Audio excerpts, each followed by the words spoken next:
کسی بھی قوم پر اتنا بڑا سانحہ اور حادثہ فاجعہ صرف چند لوگوں کے کرتوتوں کے نتیجے میں نہیں آتا، جب تک کہ قوم کا اجتماعی طور پر فساد پیدا نہ ہو چکا۔ اللہ تعالیٰ کا قانون یہ ہے کہ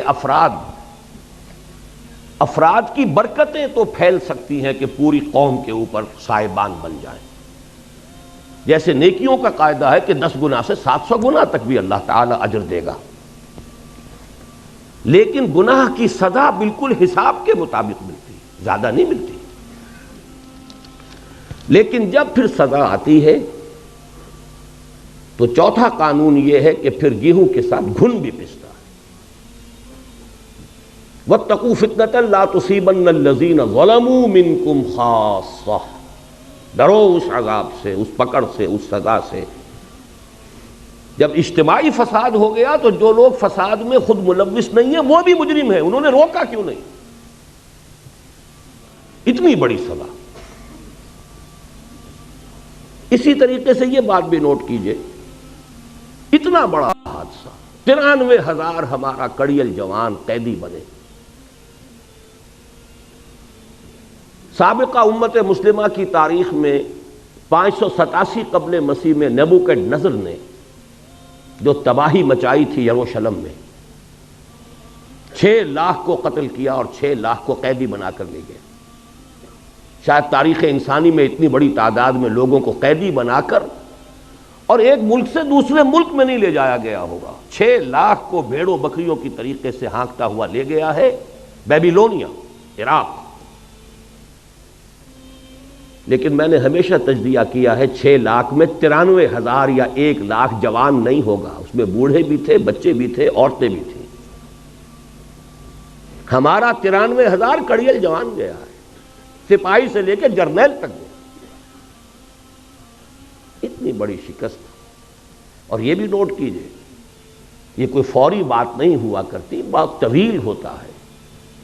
اللہ تعالیٰ مہلتیں دیتا ہے، اللہ تعالیٰ موقع دیتا ہے۔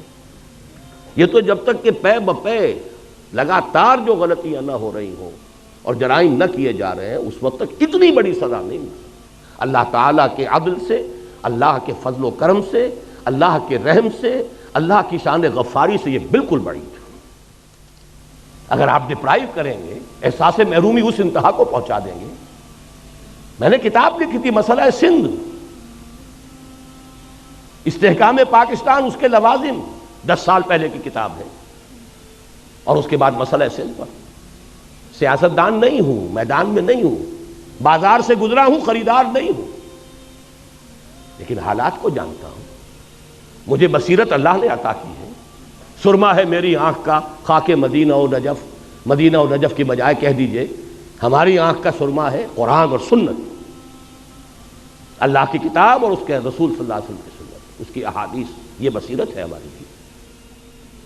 بنی اسرائیل کے بارے میں وہ ساری بحث کرنے کے بعد کیا فرمایا تھا، جو ہم پر بھی 100% راست آتا ہے، عسیٰ ربکم ان یرحمکم، تمہارا رب اب بھی تم پر رحم فرمانے کے لیے تیار ہے۔ وَإِنْ عُدْتُمْ عُدْنَا، لیکن اگر تم نے پھر وہی روش اختیار کی، ہم بھی وہی کچھ کریں گے۔ وَجَعَلْنَا جَهَنَّمَ لِلْكَافِرِينَ حَصِيرًا، اور جہنم تو ہم نے تیار کی ہوئی ہے کافروں کے لیے، وہ باڑا تیار ہے۔ إِنَّ هَذَا الْقُرْآنَ يَهْدِي لِلَّتِي هِيَ أَقْوَمُ، اور اللہ کی رحمت کا دروازہ شاہ درا یہ قرآن ہے۔ آنا ہے سائبان تلے، یہ قرآن کا سایہ ہے، داخل ہونا ہے رحمت خداوندی میں، یہ شاہ درا ہے، یہ دروازہ ہے۔ إِنَّ هَذَا الْقُرْآنَ يَهْدِي لِلَّتِي هِيَ أَقْوَمُ، سمجھ لیجئے اچھی طرح، میں نے اگر اپنی زندگی کے 30 برس لگائے ہیں اس قرآن مجید کے پڑھنے، پڑھانے، سیکھنے، سکھانے، انجمن بنانے اور قرآن اکیڈمی بنانے اور قرآن کالج بنانے، قرآنی تربیت گاہیں اور کیسٹس، تو یہ کوئی مولویانہ میرا کوئی پیشہ نہیں ہے۔ میں نے تو سن 54 میں MBBS کیا تھا، یہ کوئی میرا مشغلہ نہیں، کوئی ہابی نہیں، یہ اس تشخیص پر ہے۔ یہ سارا کام ہوگا قرآن کے ذریعے۔ خار از محجوری قرآن شدی، شکوہ سنجے گردش دوران شدی، اے تو شبنم بر زمیں افتندئی، در بغل داری کتاب زندگی۔ وہ زمانے میں معزز تھے مسلمان ہو کر، اور تم خوار ہوئے تارک قرآن ہو کر۔ میں تو کہتا ہوں 1 کروڑ کی بنائیے، 12 صوبے بنائیے اس ملک کے، اور جو بھی اس ملک کا ویل وشر ہے ہمیشہ یہی کہتا ہے یہ صوبائیت کی لعنت ختم اس سے ہوگی۔ چھوٹے صوبے بنائیے، آپ نے نہ معلوم کتنے نئے ضلع بنا لیے، نئے ڈویژن بنا لیے، نئی تحصیلیں بنا لی، نئے سب ڈویژن بنا لیے۔ صوبہ معلوم ہوتا ہے کہ قرآن و سنت کا لکھی ہوئی کوئی لکیر ہے، آسمان سے اتری ہے، انگریز کے بنائے ہوئے صوبے، اور وہ مقدس ہو گئے۔ ان کو تو ایک مرتبہ توڑ کر، اور کم سے کم 12 صوبے اس ملک کے جو ہے 1 کروڑ کے انداز کا ایک صوبہ بننا چاہیے، اور اس میں لسانی جو ہے معاملات کو بھی سامنے رکھیے۔ اگر پٹھان کہتے ہیں ہمارے صوبے کا نام پختونخوا بنائیے، کیوں آپ کے پیٹ میں مروڑ اٹھتا ہے؟ کیوں آپ کا نام پنجاب ہے اس صوبے کا؟ اور سرحدی صوبہ نام رکھا ہوا، کون سی سرحد؟ پاکستان کے 4 صوبے سرحدی صوبے ہیں۔ پنجاب اس کا شمال مشرقی سرحدی صوبہ ہے، سندھ جو ہے اس کا جنوب مشرقی سرحدی صوبہ ہے، بلوچستان اس کا جنوب مغربی سرحدی صوبہ، یا تو سب کے نام یہ رکھ دیجئے، تب بھی کوئی منطق ہے، کوئی دلیل ہے۔ ورنہ ہندوستان اتنے بڑے ملک میں تو شمال مغربی سرحدی صوبے کے کوئی معنی تھے، آج کیا معنی ہے اس کے؟ بلوچستان بلوچوں کا صوبہ ہے، بلوچستان نام ہے کہ نہیں؟ بعض چیزوں کو خام خواہ جو ہے ہم نے اس کے ساتھ الرجی بنائی ہوئی ہے، اور ان چیزوں کو جو پوج رہے ہیں بیٹھ کر کچھ لوگ، کچھ دانشور جو ہیں، ان کو اس کے سوا کوئی اور چیز سوچتی نہیں۔ نئے صوبے بنائیے، نئے نام رکھیے۔ کہیں ہندوستان میں تامل ناڈو نام سے کوئی صوبہ تھا؟ اکثریت وہاں کے صوبوں کے نام بدل چکے ہیں۔ آندھرا پردیش کہیں تھا دنیا میں؟ تامل ناڈو کہیں تھا دنیا میں؟ سب صوبے بدل گئے۔ پنجاب جو ہم چھوڑ کر آئے تھے، جو تقسیم کے وقت چھوٹا پنجاب تھا، 3 ریاستیں بن چکی ہیں، اس کی 3 اسٹیٹس ہیں۔ ہماچل پردیش، ہریانہ جہاں سے میرا تعلق ہے وہ علیحدہ ریاست ہے پنجاب، اور یہ پنجاب بڑا تھا۔ بہرحال اگر آپ ایک ملک کی وحدت کو قائم رکھنا چاہتے ہیں تو ان چھوٹے صوبے چھوٹے، اور انہیں زیادہ سے زیادہ آٹونومی دیجئے خدا کے لیے، ورنہ اور آپ پورے پاکستان کا ایک صوبہ بنا کر اور صدر مقام بنا رہے ہیں لاہور شریف کو، کس حساب سے صحیح ہے؟ جغرافیہ کے حساب سے صحیح نہیں، ڈیفنس کے حساب سے صحیح نہیں، لسانی اعتبار سے صحیح نہیں۔ آپ ملتان بناتے، ڈیرہ غازی خان بناتے، ہر اعتبار سے وہ مرکز تھا، لسانی اعتبار سے مرکز۔ سرائے کی زبان پر آ کر پنجابی، پوٹھوہاری، بلوچی، سندھی ساری زبانیں مکس ہوتی ہیں۔ اگر تو کوئی قومی سوچ ہو، پھر ڈیفنس کے اعتبار سے انڈیفینسیبل ہے یہ شہر، آپ کے ڈیفنس، سائنس آف ڈیفنس کے اعتبار سے انڈیفینسیبل ہے، اس کا کوئی بچاؤ ممکن نہیں۔ وہ تو اللہ نے بچا دیا، BRB اور دہشت ڈال دی اس نے۔ سألقی فی قلوب الذین کفروا الرعب، میں ان کافروں کے دلوں میں رعب ڈال دوں گا۔ ورنہ 65 میں BBC پر اگر فلم دکھا دی گئی تھی فال آف لاہور کی، تو کتنا یقینی سمجھتے تھے وہ۔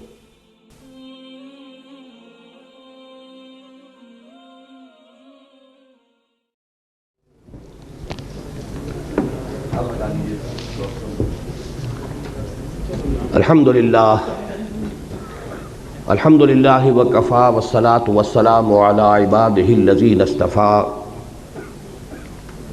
خصوصاً علی افضلہم وخاتم النبیین محمد الامین وعلی آلہ وصحبہ اجمعین۔ اما بعد فقد قال اللہ تبارک وتعالی کما ورد فی سورۃ الشورى: اعوذ باللہ من الشیطان الرجیم، بسم اللہ الرحمن الرحیم۔ وما اصابکم من مصیبت فبما کسبت ایدیکم ویعفو عن کثیر۔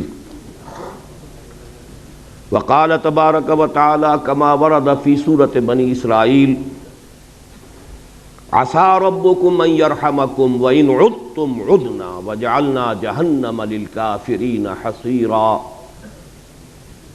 إن هذا القرآن يهدي للتي هي أقوم ويبشر المؤمنين الذين يعملون الصالحات أن لهم أجرا كبيرا وأن الذين لا يؤمنون بالآخرة أعتدنا لهم عذابا أليما۔ صدق الله العظيم۔ رب اشرح لي صدري ويسر لي امري واحلل عقدة من لساني يفقهوا قولي۔ معزز حاضرین اور مہمانان گرامی،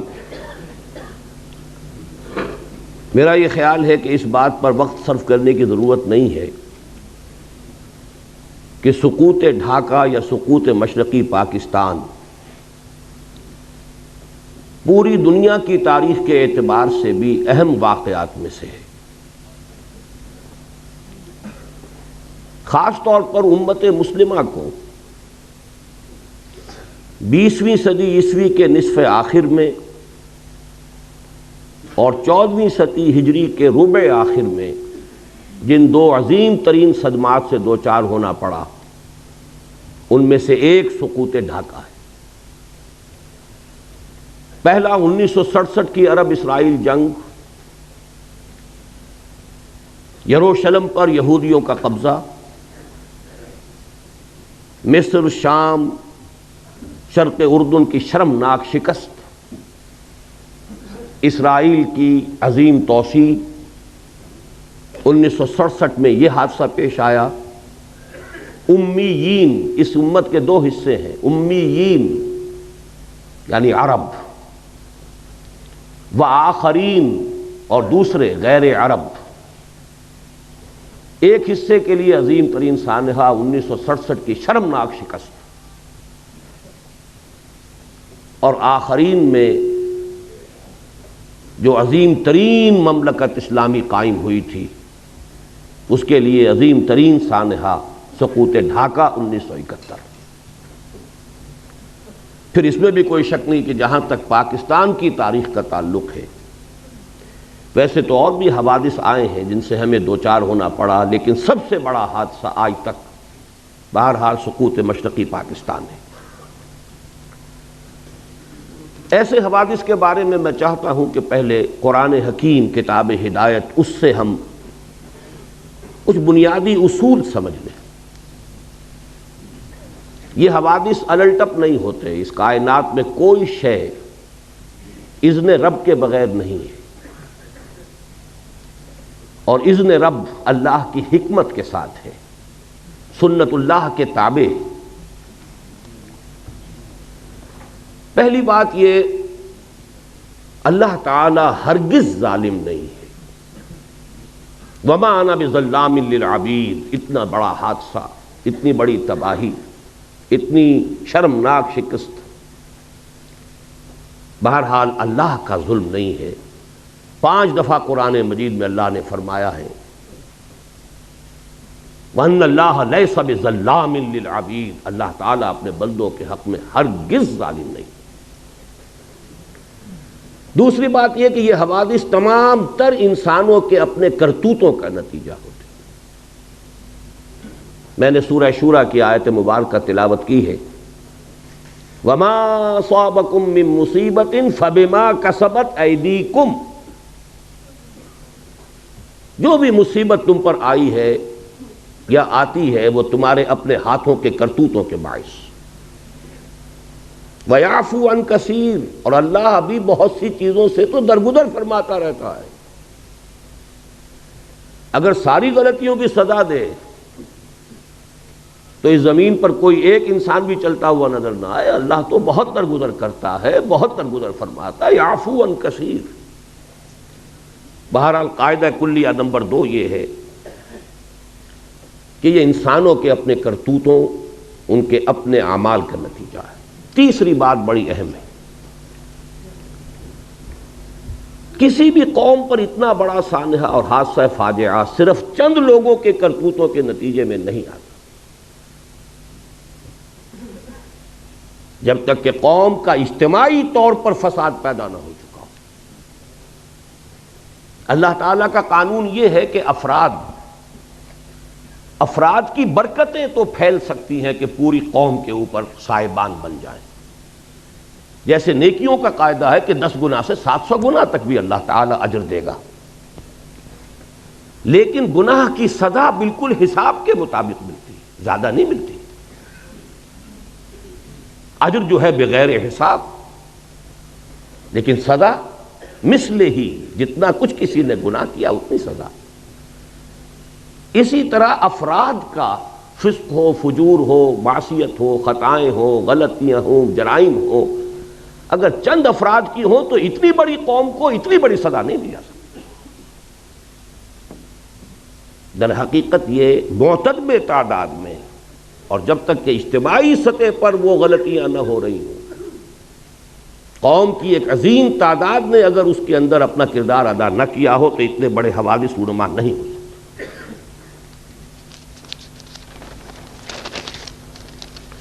لیکن جب پھر سزا آتی ہے تو چوتھا قانون یہ ہے کہ پھر گیہوں کے ساتھ گھن بھی پستا ہے۔ وَاتَّقُوا فِتْنَةً لَا تُصِيبَنَّ الَّذِينَ ظَلَمُوا مِنْكُمْ خَاصَّةً، ڈرو اس عذاب سے، اس پکڑ سے، اس سزا سے۔ جب اجتماعی فساد ہو گیا تو جو لوگ فساد میں خود ملوث نہیں ہیں وہ بھی مجرم ہیں، انہوں نے روکا کیوں نہیں؟ لہذا پھر جب سزا آتی ہے تو پھر اس میں وہ چاہے وہ گناہ میں اور اس جرم میں شریک نہیں بھی تھے بالفعل، وَاتَّقُوا فِتْنَةً لَا تُصِيبَنَّ الَّذِينَ ظَلَمُوا مِنْكُمْ خَاصَّةً۔ پانچویں بات یہ کہ جہاں تک اس قسم کے حوادث کے آخری سٹیجز کا معاملہ ہے اس میں یقیناً کچھ افراد نمایاں ہو جاتے ہیں۔ والذی تولیٰ کبرہ، وہ شخص کے جس نے سب سے بڑا گناہ کما لیا، وہ بھی ہوں گے، لیکن بہرحال یہ نہ سمجھیے کہ یہ در حقیقت صرف چند افراد کی، چند لوگوں کی سازش کا نتیجہ ہے، اتنی بڑی سزا۔ اسی طریقے سے یہ بات بھی نوٹ کیجئے، اتنا بڑا حادثہ، 93,000 ہمارا کڑیل جوان قیدی بنے۔ سابقہ امت مسلمہ کی تاریخ میں 587 قبل مسیح میں نیبوکڈ نظر نے جو تباہی مچائی تھی یروشلم میں، 6 لاکھ کو قتل کیا اور 6 لاکھ کو قیدی بنا کر لے گئے۔ شاید تاریخ انسانی میں اتنی بڑی تعداد میں لوگوں کو قیدی بنا کر اور ایک ملک سے دوسرے ملک میں نہیں لے جایا گیا ہوگا۔ 6 لاکھ کو بھیڑوں بکریوں کی طریقے سے ہانکتا ہوا لے گیا ہے بیبیلونیا، عراق۔ لیکن میں نے ہمیشہ تجزیہ کیا ہے 6 لاکھ میں 93,000 یا 1 لاکھ جوان نہیں ہوگا، اس میں بوڑھے بھی تھے، بچے بھی تھے، عورتیں بھی تھیں۔ ہمارا 93,000 کڑیل جوان گیا ہے، سپاہی سے لے کے جرنیل تک گیا۔ اتنی بڑی شکست، اور یہ بھی نوٹ کیجئے یہ کوئی فوری بات نہیں ہوا کرتی، بات طویل ہوتا ہے۔ اللہ تعالیٰ مہلتیں دیتا ہے، اللہ تعالیٰ موقع دیتا ہے۔ یہ تو جب تک کہ پے بپے لگاتار جو غلطیاں نہ ہو رہی ہوں اور جرائم نہ کیے جا رہے ہیں اس وقت تک اتنی بڑی سزا نہیں ملتی۔ اللہ تعالیٰ کے عدل سے، اللہ کے فضل و کرم سے، اللہ کے رحم سے، اللہ کی شان غفاری سے یہ بالکل بڑی ہے۔ جو حوادث اس وقت پیش آئے ہیں جن کو کہ ہماری طب کی اصطلاح میں، میڈیکل ٹرمینالوجی میں ایکسائٹنگ کازز کہا جاتا ہے، اس کا کچھ تذکرہ آپ جنرل اسادی صاحب سے سن چکے۔ حمود الرحمن کمیشن جو کہ جس کی رپورٹ منظر عام پر نہیں آئی، اس میں بھی اسی قسم کے حالات ہی سے ظاہر بات ہے کہ گفتگو ہو سکتی ہے۔ میں نے جو قرآن مجید کے ان موضوعات سے متعلق اللہ تعالیٰ کی جو سنتیں ہیں، لن تجد لسنت اللہ تبدیلا، جو آپ کے سامنے رکھی ہیں، ان کے پیش نظر میں ذرا ایک طویل اور گہرا تجزیہ آپ کے سامنے رکھنا چاہتا ہوں۔ یہ ہماری قومی غلطیاں ہیں، ہماری اجتماعی غلطیاں۔ بڑی پیاری بات کہی ہے جنرل صاحب نے کہ ہمیں یہ اب بھی ہمارے صحافی دھوکہ دیتے ہیں کہ وہاں تو محبت ہی کے زمزمے بہہ رہے ہیں، وہاں جو نفرت پیدا ہو چکی تھی، اتنا عظیم انقلاب جو آ چکا تھا، اس کی صحیح خبر یہاں دی نہیں گئی۔ گئے اور جا کر چند دعوتیں کھائیں اور چند لوگوں سے ملے اور محبت کے زمزمے یہاں کے سنا دیے، اللہ اللہ خیر صلی اللہ۔ نفرت کی یہ انتہا، رونگٹے کانپ اٹھ کھڑے ہو رہے ہیں، آدمی کا دل لرز جاتا ہے۔ اور اتنا بڑا انقلاب، سن 46 میں 95% سیٹیں مسلم لیگ لے رہی اور کل 8 برس۔ سن 54 کے الیکشن میں 300 میں سے 10 سیٹیں، 290 گئیں۔ کچھ تو ہوا ہے، کوئی قیامت تو بپا ہوئی ہے. یہ انقلاب عظیم کہاں سے آ گیا؟ جس شہر میں مسلم لیگ کی تاسیس ہوئی 1906 میں، کتنا بڑا پروونس یونائٹڈ بنگال، اور طویل ترین عرصے تک مسلم لیگ کی منسٹری رہی. وہاں کے عوام کیوں آخر اس درجے آ گئے کہ اٹھا لو پاندان اپنا، میں باز آیا محبت سے؟ کوئی کرتوت ہمارے ہیں نا، کوئی جرائم ہمارے ہیں. اگر ان کو نہیں سمجھیں گے تو آئندہ بھی تاریخ اپنے آپ کو دہرائے گی. اسی لیے میں نے آیت سنائی ہے آپ کو. خصوصی میں نے ریکویسٹ کی تھی کہ یہ سورہ بنی اسرائیل کا پہلا رکوع یہاں پڑھا جائے، لیکن کریں کیا، زبان یار من ترکی ومن ترکی نمی دانم. آپ کو کیا پتا کہ کیا پڑھا گیا اور کیا آپ نے سنا. عسیٰ ربکم ان یرحمکم وان عدتم عدنا. تمہارا رب تم پر رحم کرنے کے لیے تیار ہے، لیکن اگر تم نے پھر وہی روش اختیار کی، ہم پھر وہی کچھ کریں گے. یہ قانون ہے اللہ کا. عسیٰ ربکم ان یرحمکم. اپنے لچھن درست کرو، اپنے اعمال صحیح کرو تو ہم رحم کریں گے. عسیٰ ربکم ان یرحمکم وان عدتم عدنا. پھر ارادہ کرو گے، پھر وہی کچھ کرو گے، ہم بھی وہی کچھ کریں گے جو ہم نے پہلے کیا. وہی سزائیں ملیں گی، اس سے بڑے پیمانے پر ملیں گی. اور یہ تو دنیا کی سزا ہے. وَجَعَلْنَا جَهَنَّمَ لِلْكَافِرِينَ حَصِيرًا. ابھی تو آخرت میں جہنم ہم نے تیار کی ہوئی ایسے ناہنجاروں کے لیے. بہرحال اب ذرا حوصلہ کیجئے کچھ غلطیوں کے اوپر گفتگو کو سننے کے لیے. اس میں ہماری قیادت عظمیٰ پر بھی تنقید آئے گی. ہماری قیادت عظمیٰ کوئی معصومین پر مشتمل نہیں تھی، اور آج جبکہ 50 برس ہونے کو آ رہے ہیں، اب ہمیں اتنا بالغ ہونا چاہیے کہ ہم ان کی خطاؤں پر بھی نگاہ ڈال سکیں، سمجھ سکیں. معصومیت خاصہ نبوت ہے، نبوت ختم، معصومیت ختم. حادثہ مشرقی پاکستان کا سب سے پہلا سبب، اس کی غلطی کی بنیاد 1946 میں ڈالی گئی، جب 1940 کے ریزولوشن میں ترمیم کر کے اسٹیٹس کی بجائے اسٹیٹ، ایک ملک مشرقی اور مغربی پاکستان بنانے کا فیصلہ ہوا. کسی حساب سے یہ ایک ملک ہے نہیں. 1000 میل کا فاصلہ دو ملکوں کے درمیان میں سمندر ہوتا کوئی حرج نہیں. انڈونیشیا کے جزیرے ہیں، سمندر ہے بیچ میں. ہاسٹائل ٹیریٹری، اور ہاسٹائل سی ہاسٹائل، پیدائشی دشمن وہ درمیان میں. لیکن ہے کیا اصل مسئلہ؟ کیا اتنی بڑی خطا کیسے ہو گئی؟ اصل بات سمجھیے، مسلم لیگ کبھی بھی کوئی منظم جماعت نہیں تھی. یہ صرف ایک تحریک تھی، اور تحریک میں جذبات کا غلبہ ہوتا ہے، ہوش پر جوش غالب ہوتا ہے.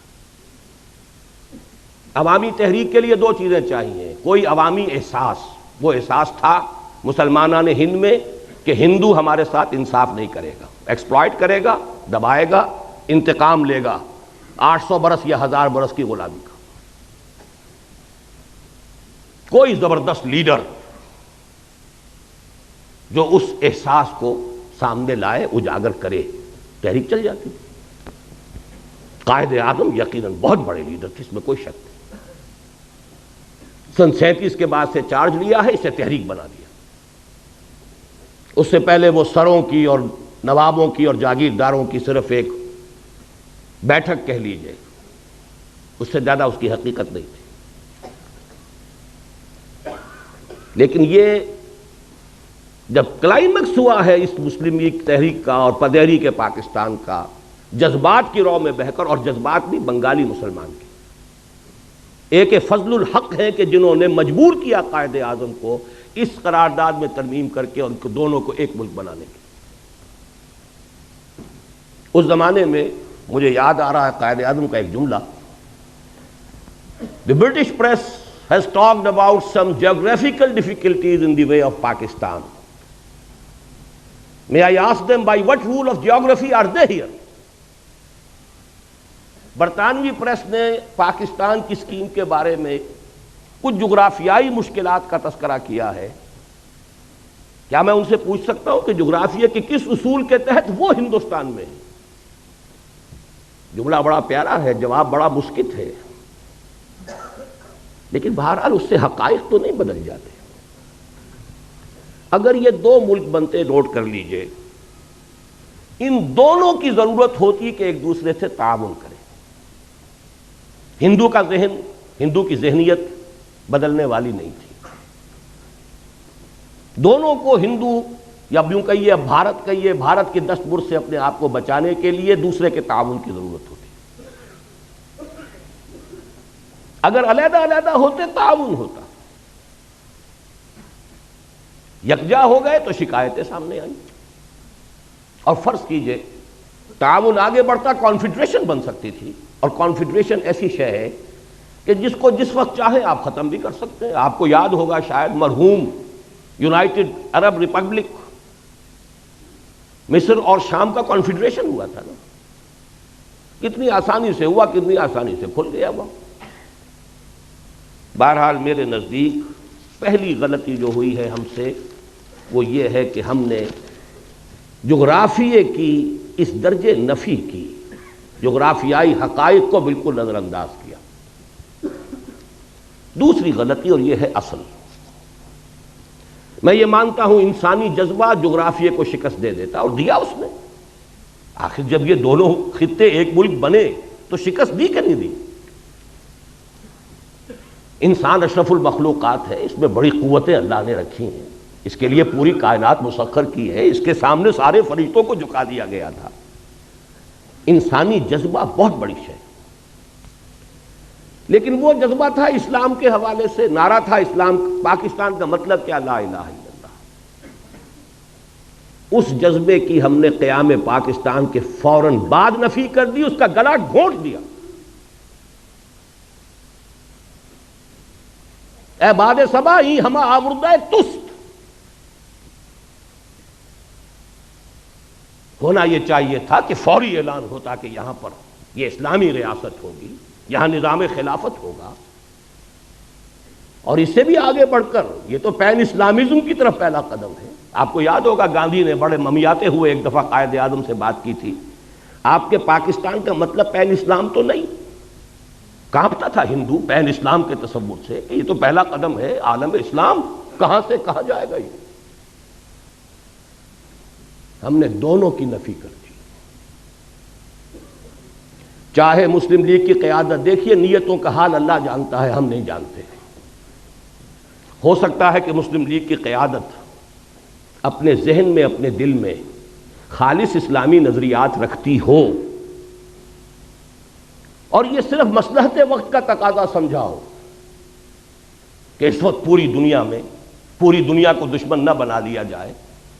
بہرحال ہم نے چاہے مصلحتاً کیا ہے، چاہے یہ کہ ہمارا نظریہ ہی یہ تھا، واللہ عالم، کیا یہ ہے کہ ہم نے دنیا کے سامنے پاکستان کو انٹروڈیوس کرایا ہے ایک سیکولر جدید مغربی ریاست کی حیثیت.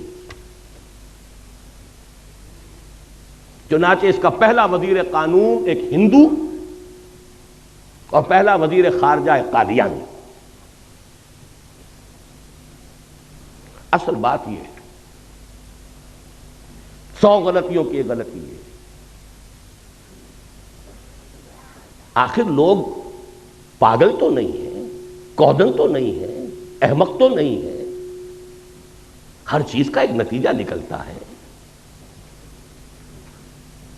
اگر وہ پاکستان کا مطلب کیا لا الہ الا اللہ، اس نے پورے ہندوستان کے مسلمانوں کو گیلوینائز کر دیا تھا، آگ بھر دی تھی،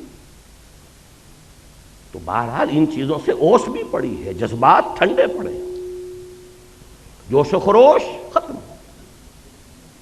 اسٹیم آؤٹ. پاکستان کی ہم نے اس پوری تحریک کی نفی کی. میں پھر کہہ رہا ہوں، نیت کا معاملہ اللہ جانتا ہے، مصلحت کے تحت بھی ہو سکتا ہے.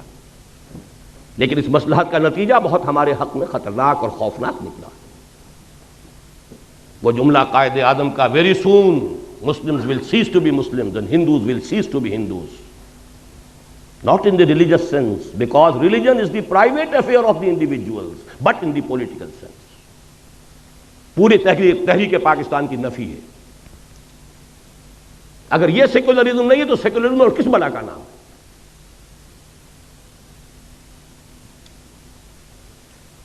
12 مارچ سن 1949 کو جا کر قرارداد مقاصد بڑے رد و قدا، بڑے ہی لیت و لال اور بڑے ہی بادل داخواستہ منظور ہوئی. لیکن اس سے پہلے بہت سی اوس پڑ چکی تھی، جذبات ٹھنڈے پڑ چکے تھے. جس طور سے پاس ہوئی ہے وہ بھی لوگوں کو معلوم تھا کہ یہ انکہنی کہی گئی ہے. یہ پتہ نہیں معلوم ہے آپ کو کہ نہیں، ہندوؤں میں یو پی کے کچھ علاقوں میں جہاں مسلم تہذیب کا غلبہ تھا، وہاں ہندوؤں میں ایک رواج تھا کہ جب کسی کی جان نہیں نکل رہی ہوتی تھی، نزع کا عالم بہت طول کھینچ جاتا تھا، تو وہ کہتے تھے کہہ دے بھائی انکہنی کہہ دے تاکہ تیری جان نکل جائے. تو وہ لا الہ الا اللہ کہہ دیتا تھا، جان نکل جاتی تھی. یہ انکہنی تھی.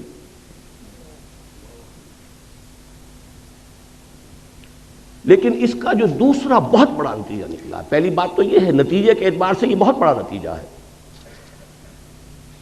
لیکن دوسرا کانسٹیٹیوشنل جو ہمارا مسئلہ ہے اس کے اعتبار سے جو عظیم نتیجہ اس کا برآمد ہوا، ویسٹرن ڈیموکریٹک نارمز، پرنسپلز، اصول کیا ہے؟ ان اصولوں پر پاکستان کے لیے کوئی دستور بنانا متحدہ پاکستان کے لیے ناممکن تھا.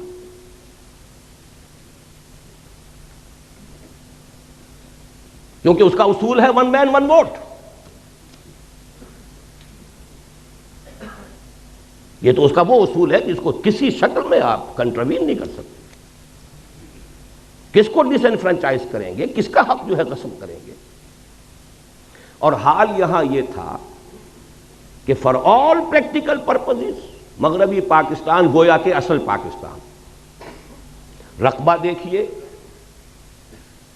ترقی کے امکانات دیکھیے،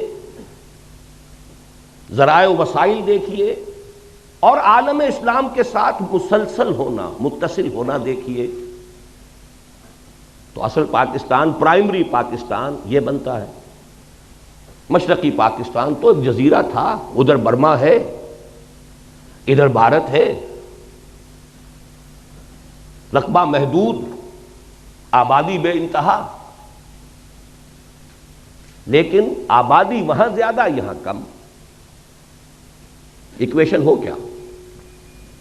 نتیجہ یہ ہے کہ 12 مارچ سن 49 کو جب قرارداد مقاصد پاس ہوئی ہے تو ساتھ ہی ایک بیسک پرنسپلز کمیٹی بنا دی گئی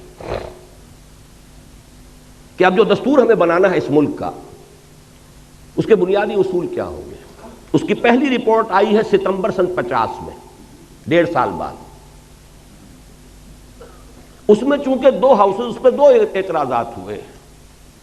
ایک اعتراض تو یہ ہوا کہ اس میں اسلام کا اب سرے سے ذکر نہیں تھا، گویا کہ قرارداد مقاصد کی حیثیت تو ایسی تھی جیسے سینما کا افتتاح کرنے کے لیے تلاوت قرآن کرا دیا. باقی اصل دستور جو بننا تھا اس میں اسلام کا سرے سے کوئی تذکرہ نہیں. لہذا ایک تو اس کی وجہ سے وہ اوس پر اوس اور پڑ گئی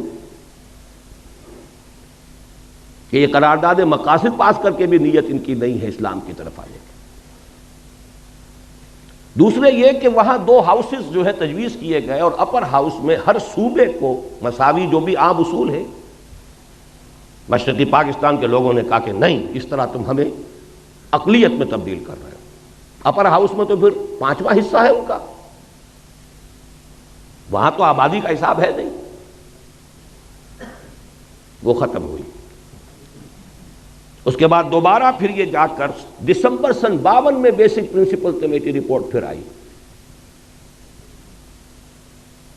اس میں پیریٹی کی گئی. دونوں ہاؤسز کے اندر مشرقی پاکستان، مغربی پاکستان کے ممبر برابر ہوں گے، اور مغربی پاکستان میں پھر پروپورشنل تمام صوبوں میں آبادی کے پروپورشنل تقسیم ہو جائے گی. مشرقی پاکستان کے لوگوں نے پھر کہا کہ ہماری حق تلفی ہے۔ اب اگر آپ چلنا چاہتے ہیں ویسٹرن ڈیموکریسی پر، یہ جو توق پڑ گیا ہمارے گلے میں ویسٹرن ڈیموکریسی کا، ایک طرف تو سارا جذبہ ختم، دین کی بات ختم، پوری تحریک کا صغرا کبرا ختم، اور دوسری طرف یہ توق جو ہے یہ جس کی وجہ سے کوئی دستور بن ہی نہیں سکتا۔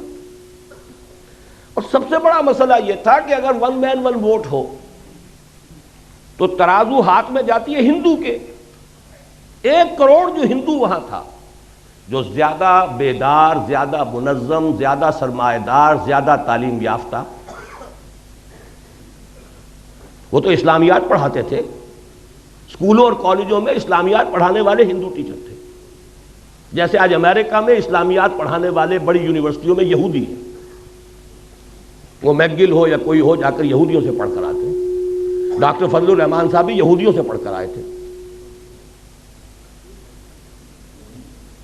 اسی طرح وہاں ہندو تھے، بیدار زیادہ، منظم زیادہ، تعلیم یافتہ زیادہ، سرمایہ دار زیادہ۔ تو گویا کہ اگر ون مین ون ووٹ ہو تو ساری ترازو اس کے ہاتھ میں، کاسٹنگ ووٹ اس کا ہے، ویٹو اس کا کہیے۔ یہ وجہ ہے کہ اس ملک کا کوئی دستور نہیں بن سکا۔ 26 برس گزرے ہیں کہ اس ملک کا کوئی دستور نہیں بنا۔ یہ خلا آخر نتیجے پیدا کرتا ہے کہ نہیں کرتا؟ مجھے یاد ہے جب میں یہاں میڈیکل کالج میں پڑھتا تھا، جمعیت طلبہ کا ناظم اعلیٰ تھا، عزم کے نام سے ایک ہفتے وار 15 روزہ ہمارا رسالہ نکلتا تھا، اس میں مستقل میں نے آخری صفحہ اس کا بڑے سائز پر نکلتا تھا، وہ آخری صفحے کا عنوان ہی یہ ہوتا تھا، خطوط اور مضامین: اس سوچ میں کلیاں زرد ہوئیں، اس فکر میں غنچے سوکھ گئے، آئین گلستاں کیا ہوگا، دستور بہاراں کیا ہوگا۔ یہ شعر موٹا: اس سوچ میں کلیاں زرد ہوئیں، اس فکر میں غنچے سوکھ گئے، آئین گلستاں کیا ہوگا، دستور بہاراں، دستوری بننے میں نہیں آ رہا۔ بہرحال ایک بات نوٹ کر لیجئے، جیسے جنرل صاحب نے فرمایا، دیکھیے باقی جو بھی ہم ہیں، سندھ، پنجاب، سرحد، بلوچستان، ہمارے اندر فرق و تفاوت اتنا نہیں ہے جتنا کہ مغربی پاکستان اور مشرقی پاکستان کے لوگوں میں تھا۔ وہاں تو سرے سے کوئی قدر مشترک سوائے مذہب کے ہے ہی نہیں۔ زبان لے لیجئے، لباس لے لیجئے، ایٹنگ ہیبٹس لے لیجئے، کلچر، جس شے کا بھی نام لے، یہاں کی عورتوں کا لباس اور وہاں کی عورتوں کا لباس، پٹھان اور بلوچی عورت تو یہ سمجھے گی، بنگالی عورت مسلمان عورت ہو کہ یہ تو ننگی ہے۔ اب وہاں تو اسلام کا رشتہ تھا، ہم نے اس کی نیگیشن کی، مغربی جمہوریت، اور ہم دوہرے ڈائلیما میں پھنس گئے۔ ایک تو گویا کہ اپنے نیچے سے جڑ بنیاد زمینی ہم نے کھسکا دی، اور نمبر 2 یہ جو ایک ہمارے لیے عقدہ لا ینحل ڈائلیما، دستور بنائے تو کیا بنائے۔ تیسری غلطی، بہت بڑی غلطی، اور یہ اصل میں اس دوسری غلطی میں جو دینی معاملہ تھا اس کا تتمہ ہے، لینگویج پرابلم۔ تحریک مسلم لیگ کے دوران تو اصل میں اردو گویا کہ پاکستان کی زبان اور مسلم لیگ کی زبان، وہ تو اقبال کے جو ظریفانہ کلام ہے بانگ درا میں، اس میں ہے نا، اے شیخ و برہمن سنتے ہو کیا اہل بصیرت کہتے ہیں، گردوں نے کتنی بلندی سے ان قوموں کو دو پٹکا ہے، یا باہم پیار کے جلسے تھے دستور و محبت قائم تھا، یا بحث میں اردو ہندی ہے، یا قربانی یا جھٹکا ہے۔ سکھ کے ساتھ جھگڑا قربانی اور جھٹکے کا تھا، ہندو کے ساتھ ہندی اور اردو کا تھا۔ پاکستان بننے کے بعد معلوم ہوا کہ وہ تحریک کے دور کا جذباتی معاملہ، اس کی فضا اور ہوتی ہے، حقائق کچھ اور ہوتے ہیں۔ پاکستان کی سرکاری زبان کیا ہو، اردو ٹھوسنے کی سب سے بڑی غلطی کی ہے، اور ہماری ٹاپ کی قیادت اس غلطی کی ذمہ دار ہے۔ اس کا مطلب یہ ہے کہ کوئی حالات کا صحیح اندازہ نہیں تھا۔ یہی وجہ ہے قائد اعظم کی عین زندگی کے اندر مشرقی پاکستان میں فساد ہوا ہے، بغاوت ہوئی ہے، قائد اعظم کو شدید علیل ہونے کے باوجود جانا پڑا ہے، لیکن اس سے بھی کوئی نتیجہ نہیں نکلا۔ بنگلہ بھاشا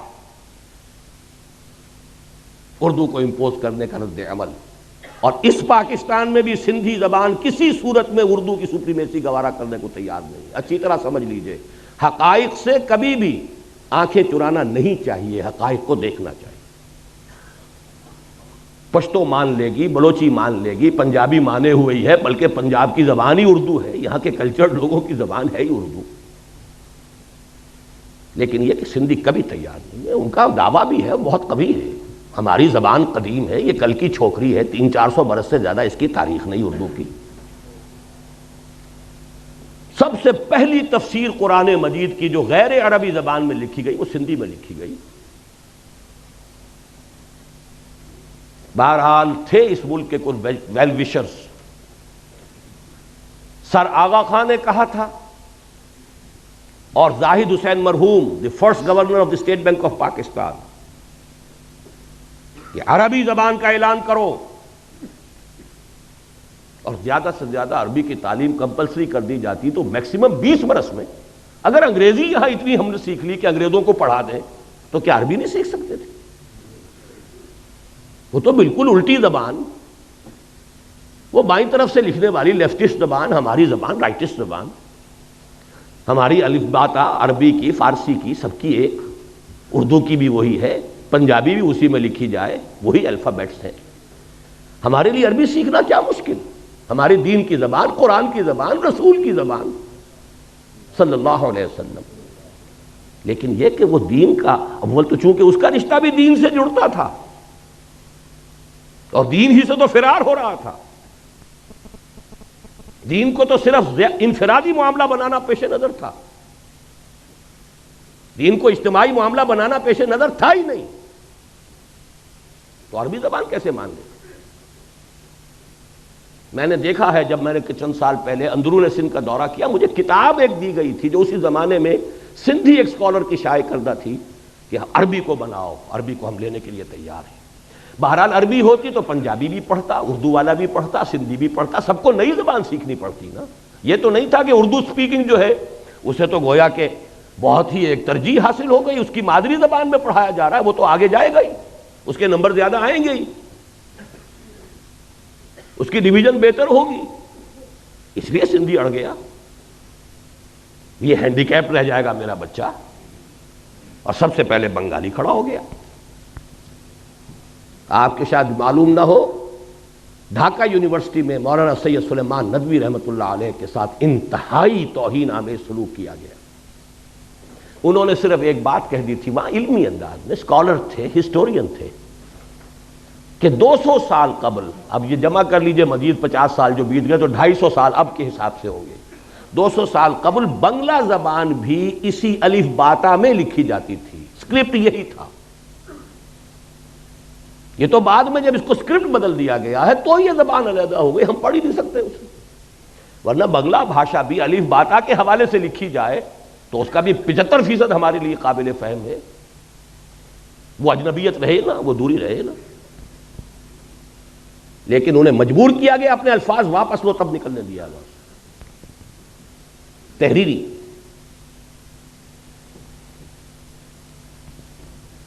چوتھی بڑی غلطی، ان سب چیزوں کا نتیجہ اصل میں کیا نکلا؟ ڈس ایلیوژنمنٹ، ایک لفظ کافی۔ یہ کہاں کا اسلام تھا؟ یہ جا کدھر رہے ہیں؟ ملک بنا کیوں تھا؟ میں بھی مانتا ہوں جو کہا جنرل صاحب نے، ایوریج مغربی پاکستانی کے مقابلے میں ایوریج مشرقی پاکستانی زیادہ مذہبی آدمی،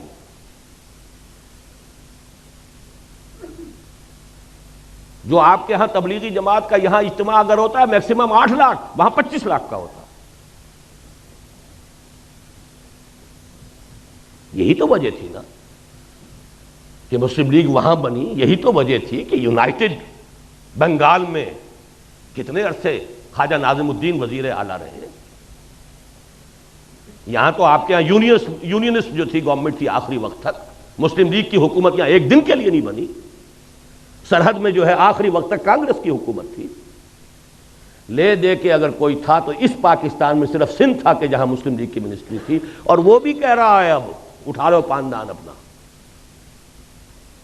یہی دو صوبے تھے، مسلم لیگی صوبے تو یہی تھے، پاکستانی صوبے تو یہی تھے. پنجاب میں تو آخری وقت یونینسٹ گورنمنٹ تھی. یہ ڈس ایلیوژنمنٹ تھا کیا؟ یہ خواب تھا جو کچھ کے دیکھا، جو سنا افسانہ تھا، جذبات پر اوس پڑ گئی. باقی چھوٹے چھوٹے فیکٹر اور بہت ہیں. ہمارے جو آفیسرز گئے، C S P officers, colonial role کا جو تذکرہ کیا ہے جنرل صاحب نے، ان کا جو ایٹیچیوڈ تھا، اللہ ماشاءاللہ مختلف قسم کے لوگ بھی تھے، لیکن معدود چند، الشاذ کالمعدوم، اکثر و بیشتر جو ہے نفرت کے ساتھ انہیں دیکھتے تھے. یہی معاملہ سندھ میں ہوا ہے، اس کا رد عمل ہوا ہے. بہرحال اس کے اوپر جلتی پر جس کو کہتے ہیں تیل، وہ مارشل لا. مارشل لا کا مطلب فوج کی حکومت. فوج صرف مغربی پاکستان کی ہے، مشرقی پاکستان کا اس میں کوئی حصہ نہیں. گویا کہ مغربی پاکستان اب حاکم ہو گیا مشرقی پاکستان پر. اور مغربی پاکستان تو وہ کہتے ہیں، تو پنجابی فوج کہتے تھے. ہم نے پنجابیوں کا غلام بننے کے لیے یہ پاکستان نہیں بنایا تھا. دلیل قوی تھی، کوئی آج رد کر دے اسے. ان کے فیکٹس اینڈ فگرز تھے. آخر دشمن تو بیٹھا ہوا تھا، 1 کروڑ ہندو بیٹھا ہوا تھا، انہیں تو سیبوٹاج کرنا ہی کرنا تھا. لیکن ان کے ہاتھ میں ہتھیار تو ہم نے دیے ہیں نا. وہ ہندو وہاں تھا، اس کے باوجود پاکستان بنا. Despite of them, in spite of them Pakistan بنا. لیکن جب آپ نے اپنی منزلی بدل لی، اپنا قبلہ کعبہ تبدیل کر دیا، آپ نے اسلام کی بجائے مغرب کی سیکولر جمہوریت کو اپنا اصل اصول قرار دیا، تو ظاہر بات ہے نفی ہو گئی. اور اس پر جلتی پر تیل کا کام فوج کی حکومت. فوج کی حکومت بھی کیوں آئی سمجھ لیجیے. یہ بھی کوئی اللہ تعالیٰ کی طرف سے عذاب تو نہیں تھا، اس لیے کہ مسلم لیگ پارٹی تھی نہیں، وہ تو تحریک تھی. تحریک کا کام ہی یہ ہوتا ہے کہ ایک دفعہ مقصد حاصل ہوا، اس کے بعد ختم. تحریک کا تو اصول ہے یہ. کانگریس پارٹی تھی، آج تک اس کی حکومت چل رہی ہے. وہاں کوئی تھوڑا سا عرصہ آ گیا جنتا دل اور یہ اور وہ، کانگریس ہے. کم سے کم 40 برس تک تو اس کی حکومت چلتی رہی. پارٹی تھی، کاڈرز تھے، ڈسپلن تھا، کانسٹیٹیوشن تھا. مسلم لیگ تحریک تھی صرف. اور یہ اس میں کوئی بات نہیں ہے، اس لیے کہ حالات کا کچھ تقاضا ایسا تھا. صورتحال جو ہے وہ اتنی فرصت تھی نہیں کہ اس کی ایک تنظیم کا استحکام کا معاملہ کیا جا سکتا. لیکن دی فیکٹ ریمینز، حقیقت کو تو بہرحال ماننا پڑے گا کہ مسلم لیگ ایک پارٹی تھی نہیں. قائد اعظم کہتے تھے میری جیب میں کھوٹے سکے، سیدھی سیدھی بات. اب اس سے بڑی گواہی اور کس کی درکار ہے؟ لہذا پاکستان بنا، مسلم لیگ تحلیل. تھوڑا عرصہ سول بیوروکریسی نے عیش کیا، اس کے بعد آرمی نے سنبھال لیا سیدھا سیدھا. لیکن نتیجہ کیا ہوا؟ ڈس انفرانچائز. آپ کا جو جنرل صاحب فرما رہے تھے کہ اکثریت کیوں علیحدہ، اکثریت تو علیحدہ ہو ہی جائے. اکثریت کو تو آپ نے غیر مؤثر کر دیا، فوج کی حکومت ہو گئی. اور پھر جو ان کے فیکٹس اینڈ فگرز آتے تھے، ہماری کل آمدنی کا اتنا بڑا حصہ فوج پر خرچ ہوتا ہے. فوج ساری مغربی پاکستان کی ہے، تو پیراسائٹ ہیں یہ ہماری آمدنی کے اوپر. یہ کھاتے ہیں، کماتے ہم ہیں. اس سے جو آگ لگی ہے اس کا نتیجہ ہے یہ کہ وہ جگتو فرنٹ جو ہے اس نے وہ شکست دی ہے عبرتناک. سن 54 میں 300 میں سے 10 سیٹیں مسلم لیگ.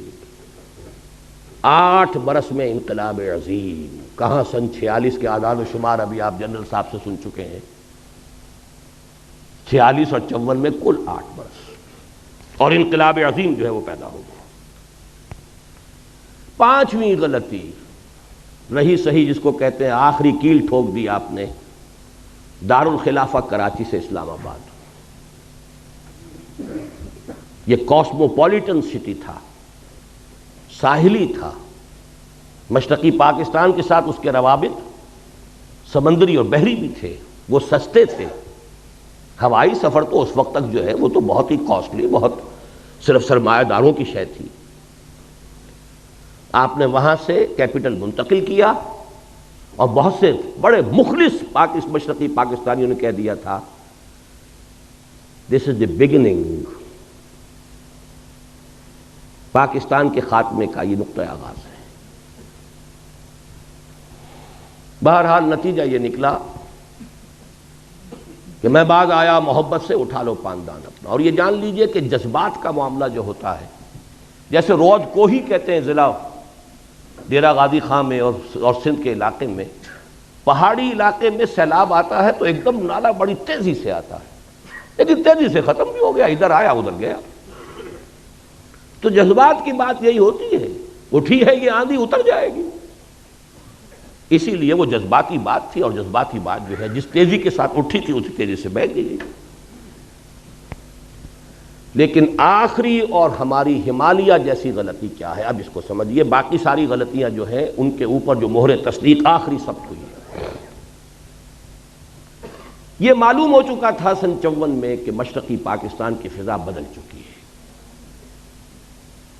حقائق کو تسلیم نہ کرنا، اممیچورٹی، سیاسی قیادت کا خلا،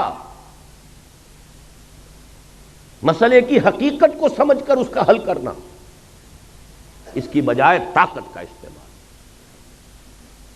یہ ہے آخری غلطی جس نے سارے معاملے کو جو ہے اپنے آخری منطقی انداز تک پہنچا دیا. تفاصیل آپ سن چکے ہیں.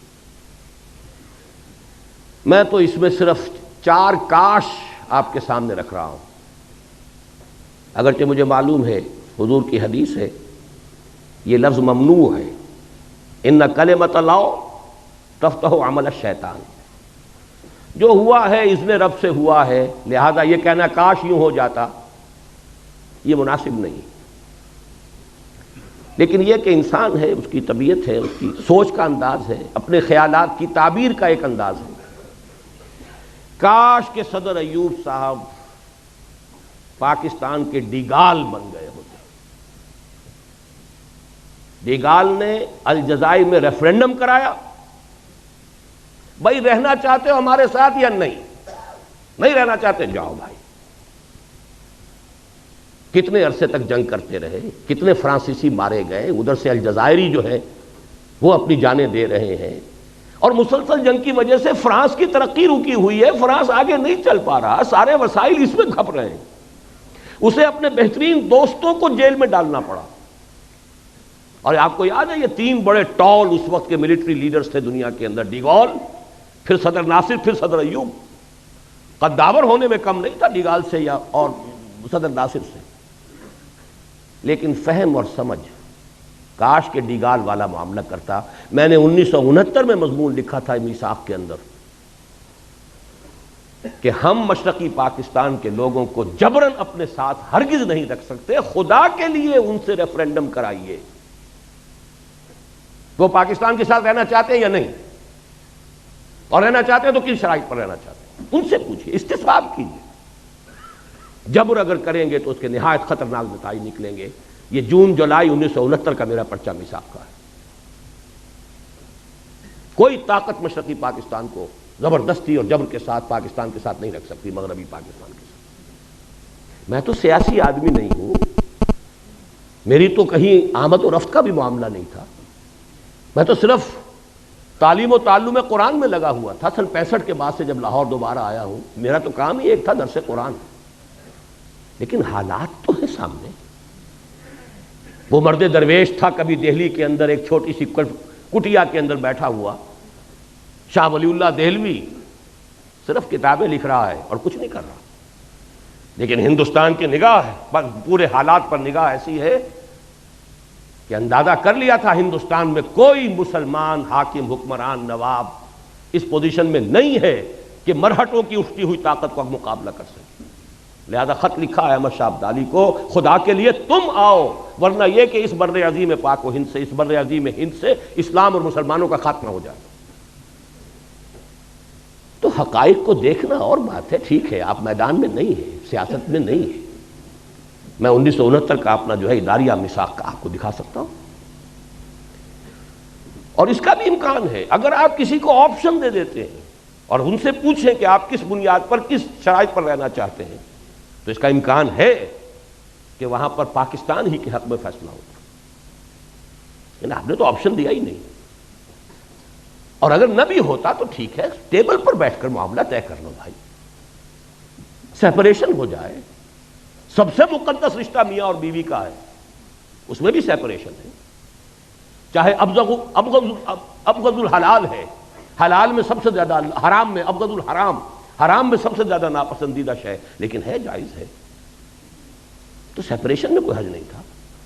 وہ رد عمل تو نہ ہوتا کہ انہوں نے مشرقی پاکستان کا لیبل اتار کر اور پھینکا خلیج بنگال میں، اٹھا لو پاندان اپنا، ہمیں نہیں چاہیے پاکستان. آپ نے کبھی غور کیا دنیا میں کتنے عرصے تک دو جرمنی رہے، کسی جرمنی نے اپنا نام نہیں بدلا؟ مشرقی جرمنی، مغربی جرمنی. دو کوریا آج بھی ہے، کوئی سا کوریا چھوڑنے کو تیار ہوگا نام اپنا؟ کوئی ویتنام چھوڑ دے گا اپنا نام؟ کسی نے چھوڑا؟ کوئی یمن چھوڑ دے گا؟ اور انہوں نے اٹھا کر پہلا دن،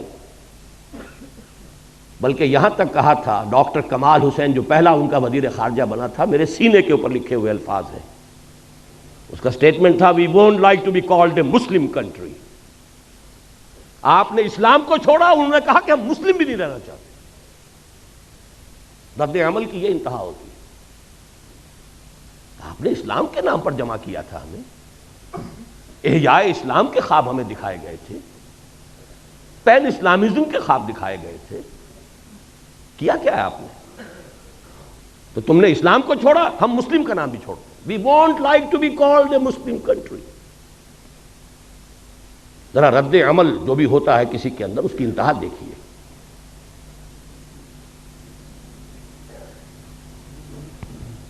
دوسرا کاش کیا ہے؟ کاش کہ نام نہاد ہمارے ہاں کے جمہوریت نواز،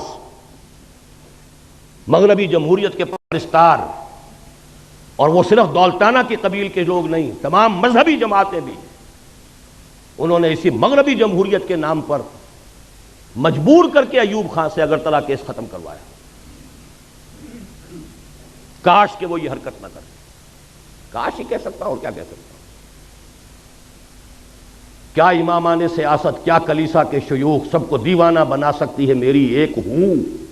یہ ابلیس کا چکر کہ ہم نے خود شاہی کو پہنایا ہے جمہوری لباس، جب ذرا آدم ہوا ہے خود شناس و خود نگر.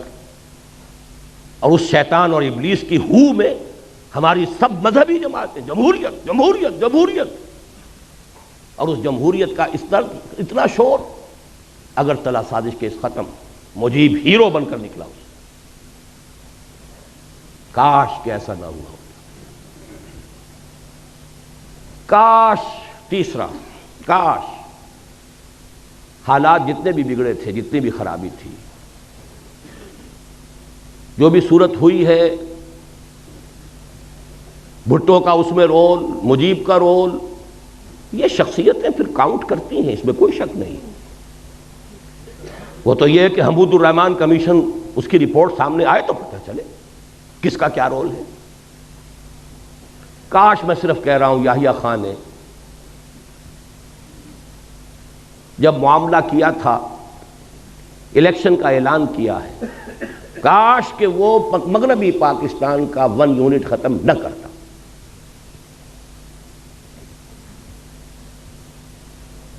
اس کا نتیجہ کیا نکل سکتا تھا؟ پازیٹو. اگر یہ ایک ہوتا یونٹ اور وہ بھی ایک یونٹ، تو اگر 6 نکات پر بھی معاملہ طے ہو جاتا مجیب الرحمان سے، تو قطعاً گھاٹے کا سودا نہیں تھا، گویا کہ کانفیڈریشن ہو جاتی. لیکن وہ 6 نکات جب یہاں کے پروونسز کے اوپر آپ ڈالتے تو اس کا مطلب ہے یہاں 4 ریاستیں وجود میں آتی ہیں. ڈائلیما یہ بنتا ہے جب یہ بھی 4 صوبے، ایک صوبہ، وہ 6 نکات پر ہر صوبے کا معاملہ کریں گے تو 4 ریاستیں یہاں وجود میں آ گئی، ورنہ 2 ریاستیں رہ گئی ہوتی. اب جیسا کہ میں نے عرض کیا ہے کہ یہ سب کاش ہے، لیکن جب ہم نے کسی معاملے کے اندر بھی کہیں بھی سمجھداری کا ثبوت نہیں دیا، غلطی پر غلطی ہے، تو پھر شامت اعمال ما صورت نادر گرفت. اب وہ صورت نادر میں بھٹو کو شمار کر لیں، مجیب کو شمار کر لیں، ہے ہماری شامت اعمال. یہ بونے سے لوگ، یہ کردار جو ہوتے ہیں بہت اہم نظر آتے ہیں، ان کی حقیقت وہ نہیں ہوتی اصل معاملات کے اندر. اصل معاملات تو چلے آ رہے ہیں کہاں سے کہاں تک. عباد سبا ہی ہم آوردہ تست. لیکن یہ ساری باتیں جو میں نے عرض کی ہیں، یہ بھی کچھ عقلی، منطقی، سیاسی، دستوری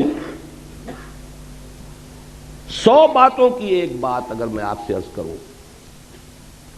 قرآن کی تشخیص کیا ہے؟ کیا ہوا ہمارے ساتھ؟ قرآن مجید کی تشخیص یہ ہے، پس پردہ جو حقیقی سبب ہے، اللہ سے بدعہدی کی سزا ہے جو ملی ہے، اور اس کا دوسرا کوڑا اس سے شدید تر پڑے گا، لا محالہ پڑے گا، لازماً پڑے گا، اگر ہم نے رجوع نہ کیا اور توبہ نہ کی۔ سورہ توبہ کی 3 آیتیں 75، 76، 77 ایک قانون ہے اللہ کا۔ منافقین کے بارے میں فرمایا وَمِنْهُمْ مَنْ عَاهَدَ اللَّهُ، ان میں سے کچھ لوگ وہ بھی ہیں جنہوں نے اللہ سے ایک عہد کیا، لَئِنْ آتَانَا مِنْ فَضْلِهِ، اگر اللہ ہمیں اپنے فضل سے نواز دے گا، غنی کر دے گا، دولت مند بنا دے گا، لَنَصَّدَّقَنَّ وَلَنَكُونَنَّ مِنَ الصَّالِحِينَ، خوب صدقہ خیرات کریں گے، صالح بن جائیں گے، نیک بن جائیں گے۔ فَلَمَّا آتَاهُم مِّن فَضْلِهِ، پھر جب اللہ نے نواز دیا اپنے فضل سے، غنی کر دیا، دولت مند بنا دیا، بخلوا بہ، اب بخل کیا، وتولوا، پیٹھ موڑ لی، وہم معرضون، اعراض کیا، بھول گئے کیا وعدے کیے تھے۔ کأن لم یدعونا، ایسا ہو گئے جیسے کہ ہمیں کبھی پکارا ہی نہیں تھا۔ وہ دعائیں گڑ گڑا کر، جیسے جنرل صاحب آئی وٹنس ہے سقوط ڈھاکہ کے، میں آئی وٹنس ہوں تحریک پاکستان کا، ہائی اسکول کے طالب علم کی حیثیت سے صحیح، مسلم اسٹوڈنٹ فیڈریشن کے کارکن کی حیثیت سے صحیح، عیدین میں، جمعے کے اجتماعات میں گڑ گڑا کر دعائیں مانگی، اے اللہ ہندو اور انگریز کی غلامی سے نجات دے، تیرے دین کا بول بالا کرے، تیرے نبی کا دین جو ہے اس کو قائم کرے۔ پاکستان کا مطلب کیا؟ لا الہ الا اللہ۔ فلما آتاہم من فضلہ بخلوا بہ وتولوا وہم معرضون، اس کی سزا جو آخرت میں ملنی ہے وہ تو ملنی ہے، دنیا میں جو سزا اللہ نے دی، فَأَعْقَبَهُمْ، عاقبہ عقوبت سے بنا ہے، سزا، فَأَعْقَبَهُمْ نِفَاقًا فِي قُلُوبِهِمْ، اللہ نے سزا کے طور پر ان کے دلوں میں نفاق پیدا کر دیا۔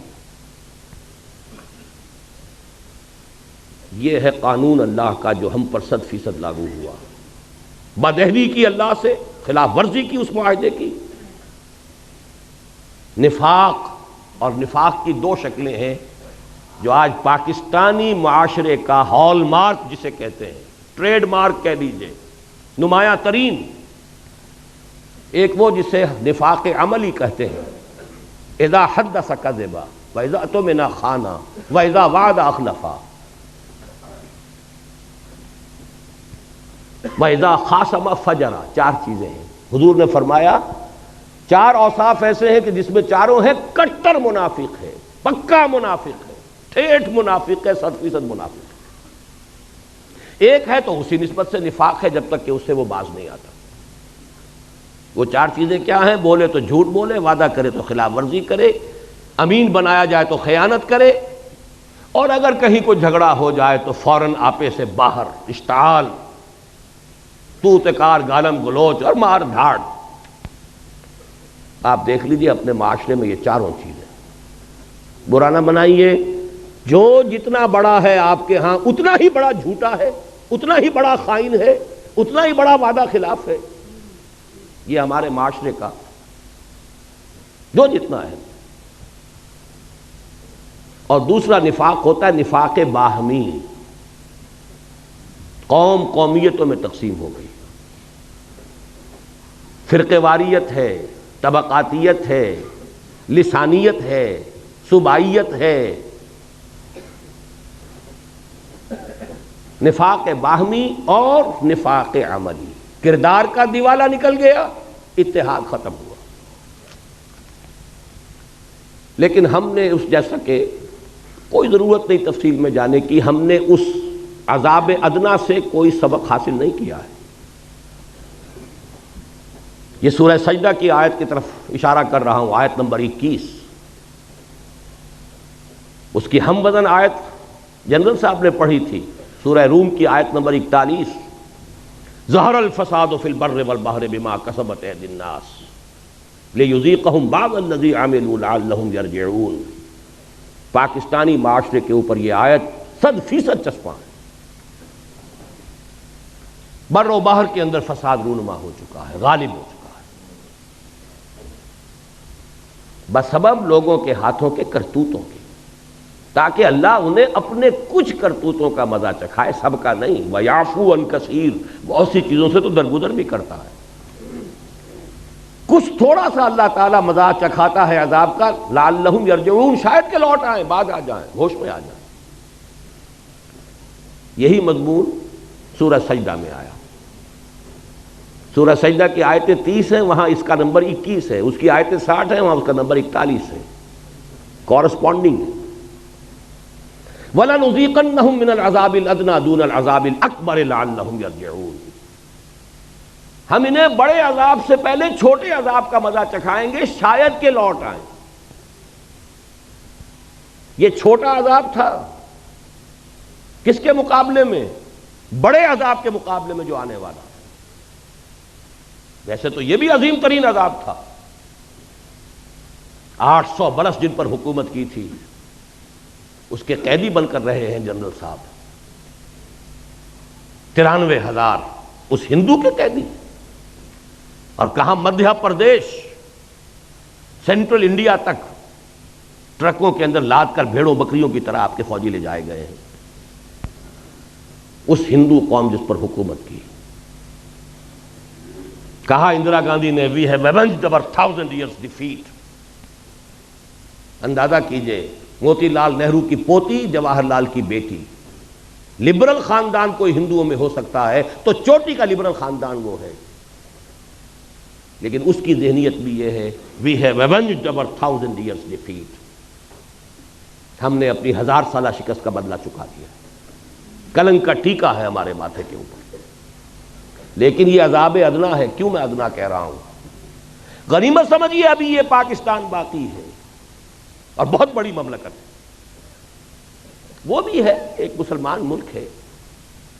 شاید آپ نے کل کے اخبار میں پڑھا ہو 10,000 وہاں پر افراد، وہی جہاں پر کہ سب سے زیادہ آپ نے جو ابھی تجربات سنے ہیں جنرل صاحب کے، وہی چوٹوگرام چٹاگانگ، وہاں سے 10,000 مسلمان چلے مارچ کرتے ہوئے ڈھاکہ کی طرف کہ شریعت نافذ کرو۔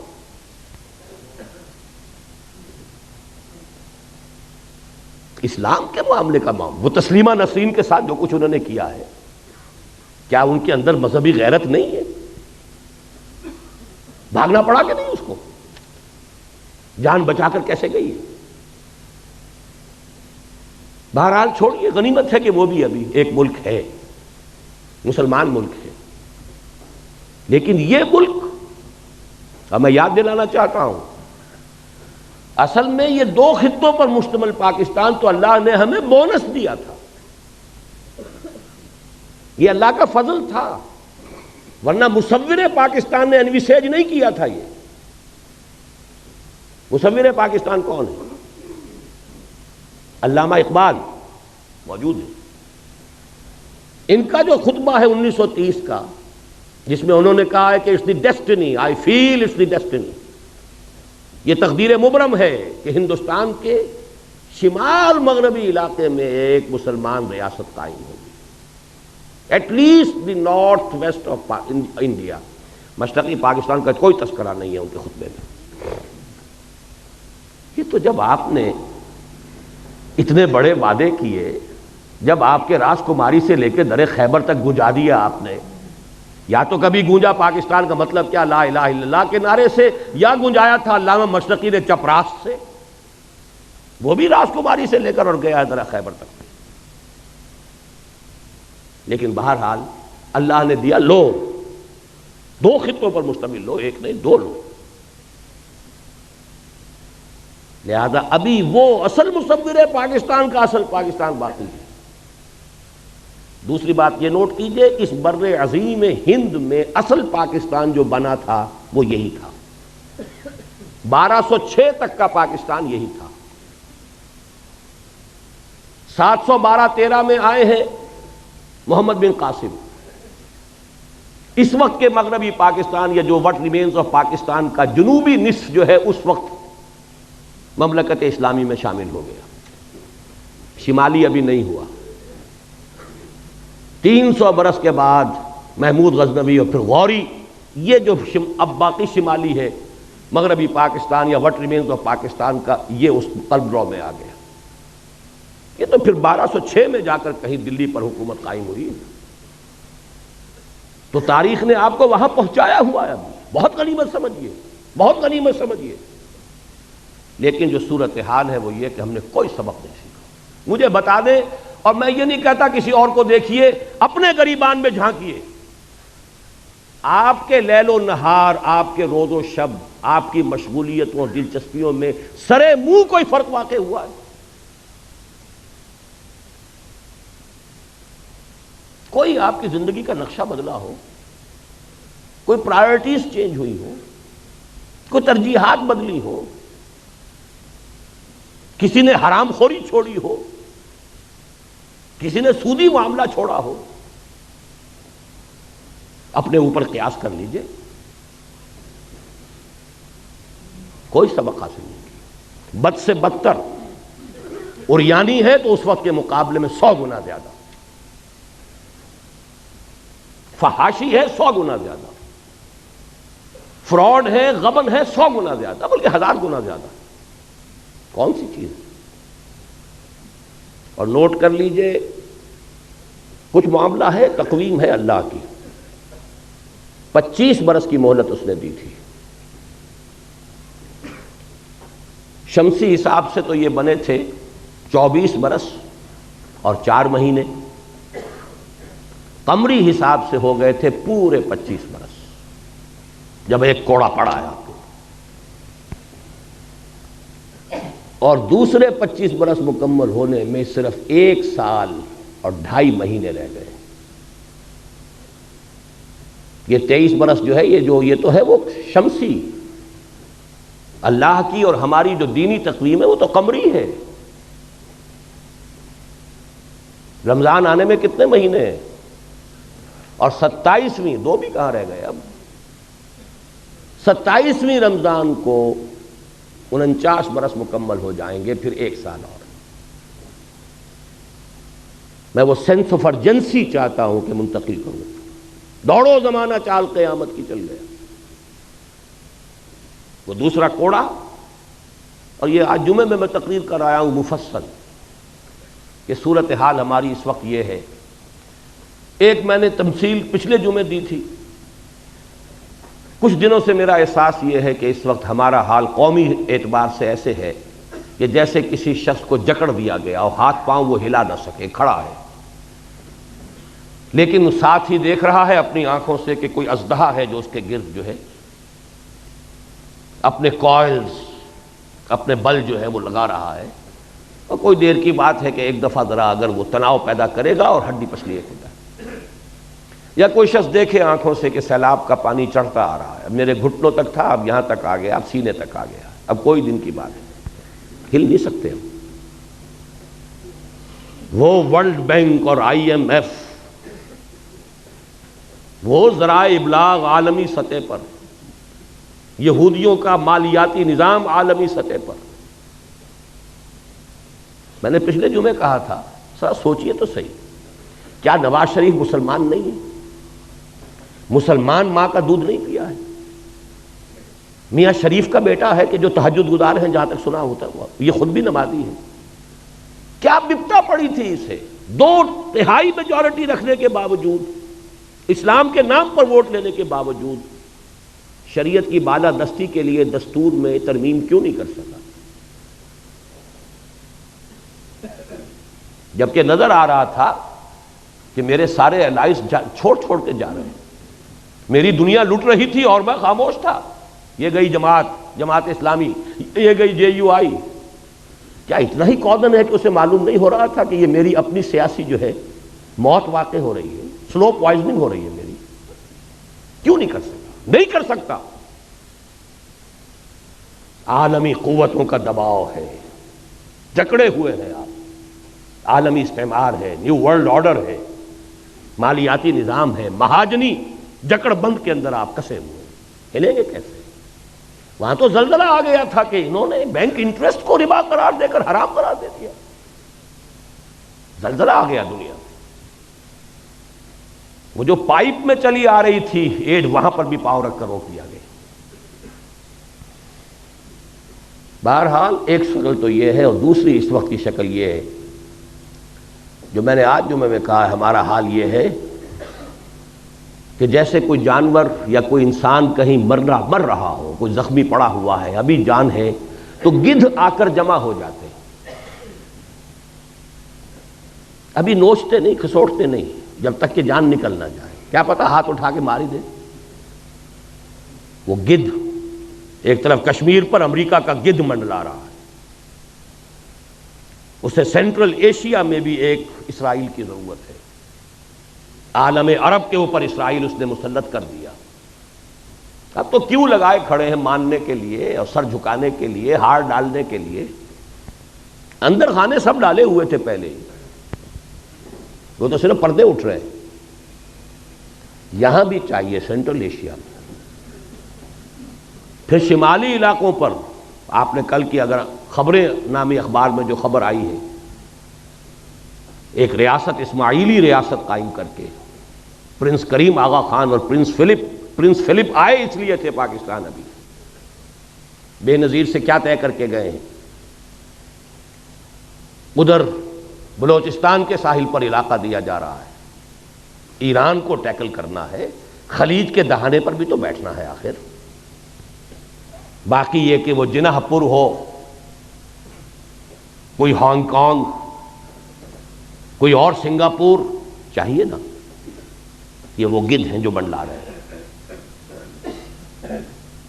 اور یہ رکھتے ہیں ہمیشہ دو options, they don't keep all their eggs in one basket، یا کشمیر میں ہو جائے یا شمالی علاقوں میں ہو جائے، کہیں تو ہو جائے، یا جناح پور بن جائے یا سندھو دیش بن جائے، کچھ تو ہو جائے، یا بلوچستان کے ساحل پر ہمیں جگہ مل جائے۔ یہ حالات ہیں اصل میں۔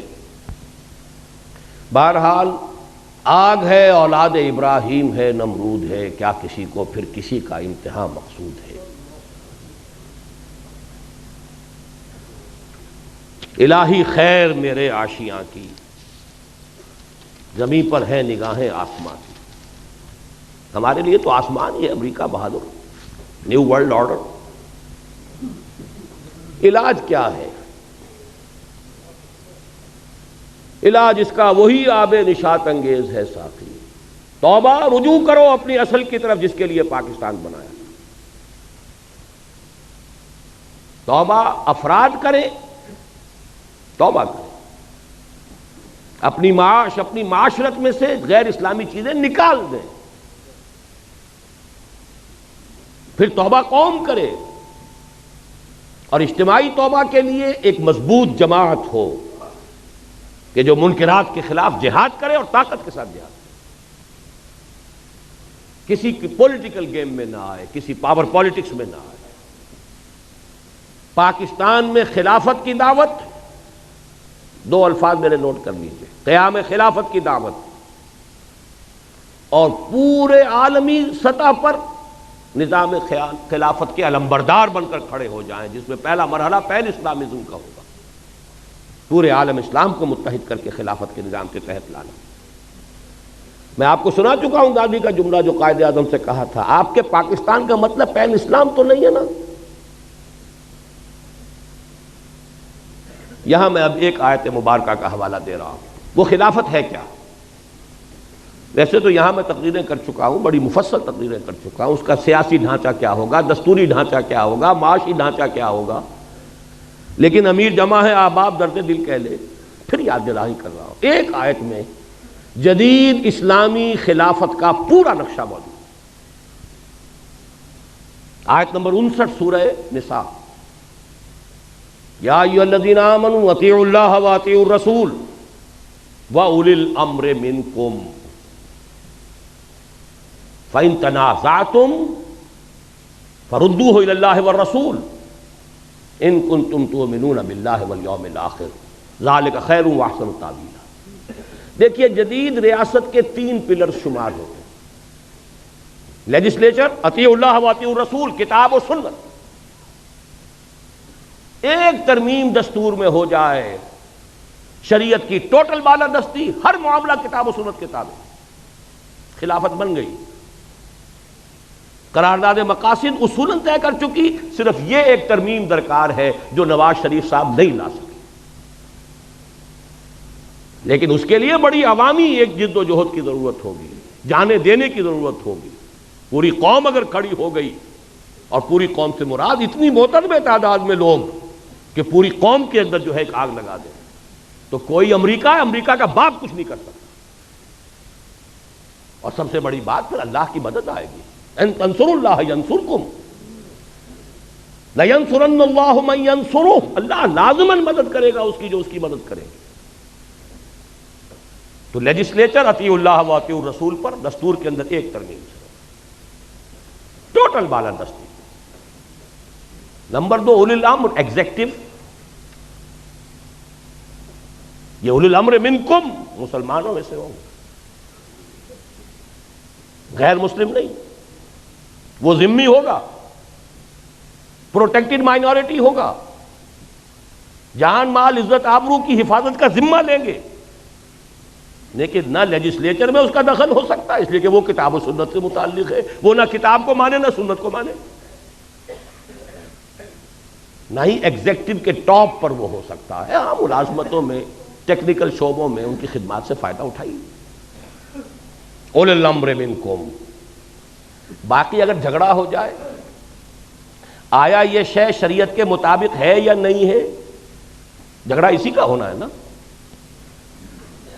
لیجسلیچر ایک قانون پاس کرتی ہے، میں یہ کہتا ہوں کہ نہیں یہ تو کتاب و سنت کے منافی ہے، جھگڑا ہو گیا نا. فَإِن تَنَازَعْتُمْ فَرُدُّوهُ إِلَى اللَّهِ وَالرَّسُولِ. یہاں تنازع کے حوالے سے جوڈیشری آ گئی، جوڈیشری طے کرتی ہے. جدید ریاست نے انہی تینوں کو انسٹیٹیوشنز کی شکل دے دی ہے تو یہ 3 حصے ریاست کے جو قرآن مجید کی اس ایک آیت میں موجود ہیں. جوڈیشری طے کرے گی، لے جاؤ معاملہ سپریم کورٹ میں لے جاؤ. صحیح رخ پر قدم اٹھایا تھا ضیاء الحق نے. یہ دوسری بات ہے کہ ہاف ہارٹڈ بلکہ کوارٹر ہارٹڈ بلکہ 8واں حصہ بھی نہیں تھی نیت کے اندر. 2 ہتھکڑیاں پہنا دیں، 2 بیڑیاں ڈال دیں.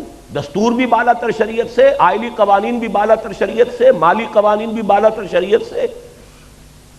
رہ کیا گیا پھر؟ جوڈیشل لاز بھی بالا تر شریعت سے. تو سوائے فراڈ کے اور کیا رہ گیا؟ یا کچھ لوگوں کی تنخواہیں ہیں، وہ فیڈرل شریعت کورٹ اور فلانش کورٹ تنخواہیں چل رہی ہیں، بڑے ٹھاٹ جمے ہوئے، کریں گے کیا وہ؟ نہ دستور ان کے دائرہ کار میں، نہ عدالتی قوانین دائرہ کار میں، نہ مالی قوانین. خیر مالی قوانین کے لیے وہ 10 برس کی چونکہ تھی ہتھ کڑی، وہ کھل گئی اچانک، تو انہوں نے وہ دے دیا فیصلہ، اور فیصلے کے خلاف اپیل میں جا کر نواز شریف صاحب اور اس معاملے کو وہاں کنڈم کر دیا. آئلی قوانین بھی نہیں شریعت کے مطابق. مجھ سے کہا تھا انہوں نے، پھر یہ خواتین کو کون مطمئن کرے گا؟ میں نے کہا اگر یہی آپ کی سوچ کا معیار ہے تو یہ میرا استعفیٰ ہے. میں آپ کے ساتھ شورا میں بیٹھنے کو تیار ہوں. بہرحال پہلی بات یہ. نمبر 2، صدارتی نظام اس ملک کے لیے اگر خیر ہے، صدارتی نظام ہے. یہ پارلیمانی نظام انگریز کی وراثت، وہ تو مجبور ہیں، روایت پرست قوم ہے، انہیں اپنے بادشاہ کو، ملکہ کو سر پر بٹھانا ہے ضرور. چاہے وہ بکنگم پیلس جو ہے وہ ہیومن زو ہے، ایک انسانی چڑیا گھر. اس کی خبریں پڑھ لیجئے، ڈائنا کی پڑھ لیجئے، کبھی سارا فرگوسن کی پڑھ لیجئے، سکینڈل پڑھ لیجئے، دلچسپی ہے ان کی، ایک کھیل کود کا سامان ہے. لہذا انہیں تو پارلیمانی نظام بنانا ہے. ہمارے ہاں خام خواہ کی سنویت، ہیڈ آف دی اسٹیٹ اور ہے، ہیڈ آف دی گورنمنٹ اور ہے. اب وہ ہیڈ آف دی اسٹیٹ یا تو بنے گا چودھری فضل الہی اور یا بنے گا غلام اسحاق خان، بلکہ اس سے بھی آگے بڑھ کر ضیاء الحق صاحب. مجھے بتا دیجئے تیسری شکل ہے کون سی؟ یہ لعنت ہے، یہ برٹش لیگیسی ہے. اس کا جنازہ جتنی جلدی نکالا جا سکے. لیکن یہ سب کچھ اس کے بعد ہے، شریعت کی ٹوٹل بالادستی پہلے طے ہو، ورنہ کوئی بات نہیں. پھر یہ لعنت چاہے پارلیمانی ہو چاہے صدارتی ہو، سب لعنت، سب شرک، سب کفر۔ جس ملک کے نظام میں شریعت کی بالادستی اور اللہ کی حاکمیت کا نفاذ نہیں ہے وہ شرک ہے، کفر ہے۔ رہنے والے مسلمان ہوا کریں، نظام کافرانہ ہے۔ ایک اور چیز روح عصر کا ایک تقاضا ہے، ٹرو فیڈرل سسٹم۔ اب جیسا کہ وہ علامہ اقبال نے اپنی ابلیس کی مجلس شورا نامی نظم میں ایک بڑا پیارا شعر کہلوایا ابلیس کی زبان سے، ہم نے خود شاہی کو پہنایا ہے جمہوری لباس، جب ذرا آدم ہوا ہے خود شناس و خود نگر۔ اس انسان کے اندر اب ذرا اپنے حقوق، اپنا وہ پاس پیدا ہو گیا ہے، خیال ہو گیا ہے، تو ہم نے کہا چلو ٹھیک ہے، وہ جو انسانی حاکمیت کی ٹنوں کی نجاست ایک شخص کے سر پر رکھی ہوتی تھی کسی فرعون اور نمرود کے، وہ تولا تولا سب میں بانٹ دو، نجاست تو نجاست ہی رہے گی۔ ایسے ہی ایک بات ہے کہ حکمت کا تقاضا ہے، ہر ایک کو اپنی زبان پسند ہے، کوئی زبان مقدس نہیں سوائے عربی زبان۔ پنجابی کو پنجابی پسند ہو، سندھی کو سندھی پسند ہو، نہ سندھی زبان کفر ہے نہ پنجابی زبان کفر ہے۔ لسانی، نسلی جو بھی اکائیاں ہوں ان کو مناسب مقام دینا چاہیے۔ بھارت سے سبق سیکھیے، اس نے لسانی صوبے بنا دیے تو کیا اس کے اندر کمی آ گئی؟ کیا کوئی کمزوری پیدا ہو گئی بھارت میں؟ ہر صوبے کی اپنی زبان ہے، اپنے زبان میں سارا پروونشل معاملہ چل رہا ہے۔ سینٹر کے ساتھ معاملہ ہوگا یا بین الصوبائی ہوگا وہ انگریزی میں ہوگا۔ تامل ناڈو تامل زبان، آندھرا پردیش تیلگو زبان، کیرالہ میں ملیالم زبان، بے شمار زبانیں ہیں، کوئی معمولی تو کون سی قیامت آ گئی؟ 1 کروڑ کی نفری کی اگر کوئی لسانی یا کوئی نسلی عصبیت ہے اسے ایکنالج کرو، give it the due respect, اس کی نفی مت کرو۔ ہاں اس سے چھوٹی چھوٹی تو ظاہر بات ہے کہاں سے کہاں تک تقسیم ہوگا۔ زبان تو لاہور سے گجرانوالہ پنجابی بدل جاتی ہے، گجرانوالے سے سیالکوٹ جا کے بدل جائے گی، وہ اور بات ہے۔ لیکن جو موٹی موٹی تقسیمیں ہیں ان کے مطابق کوئی حرج نہیں ہے۔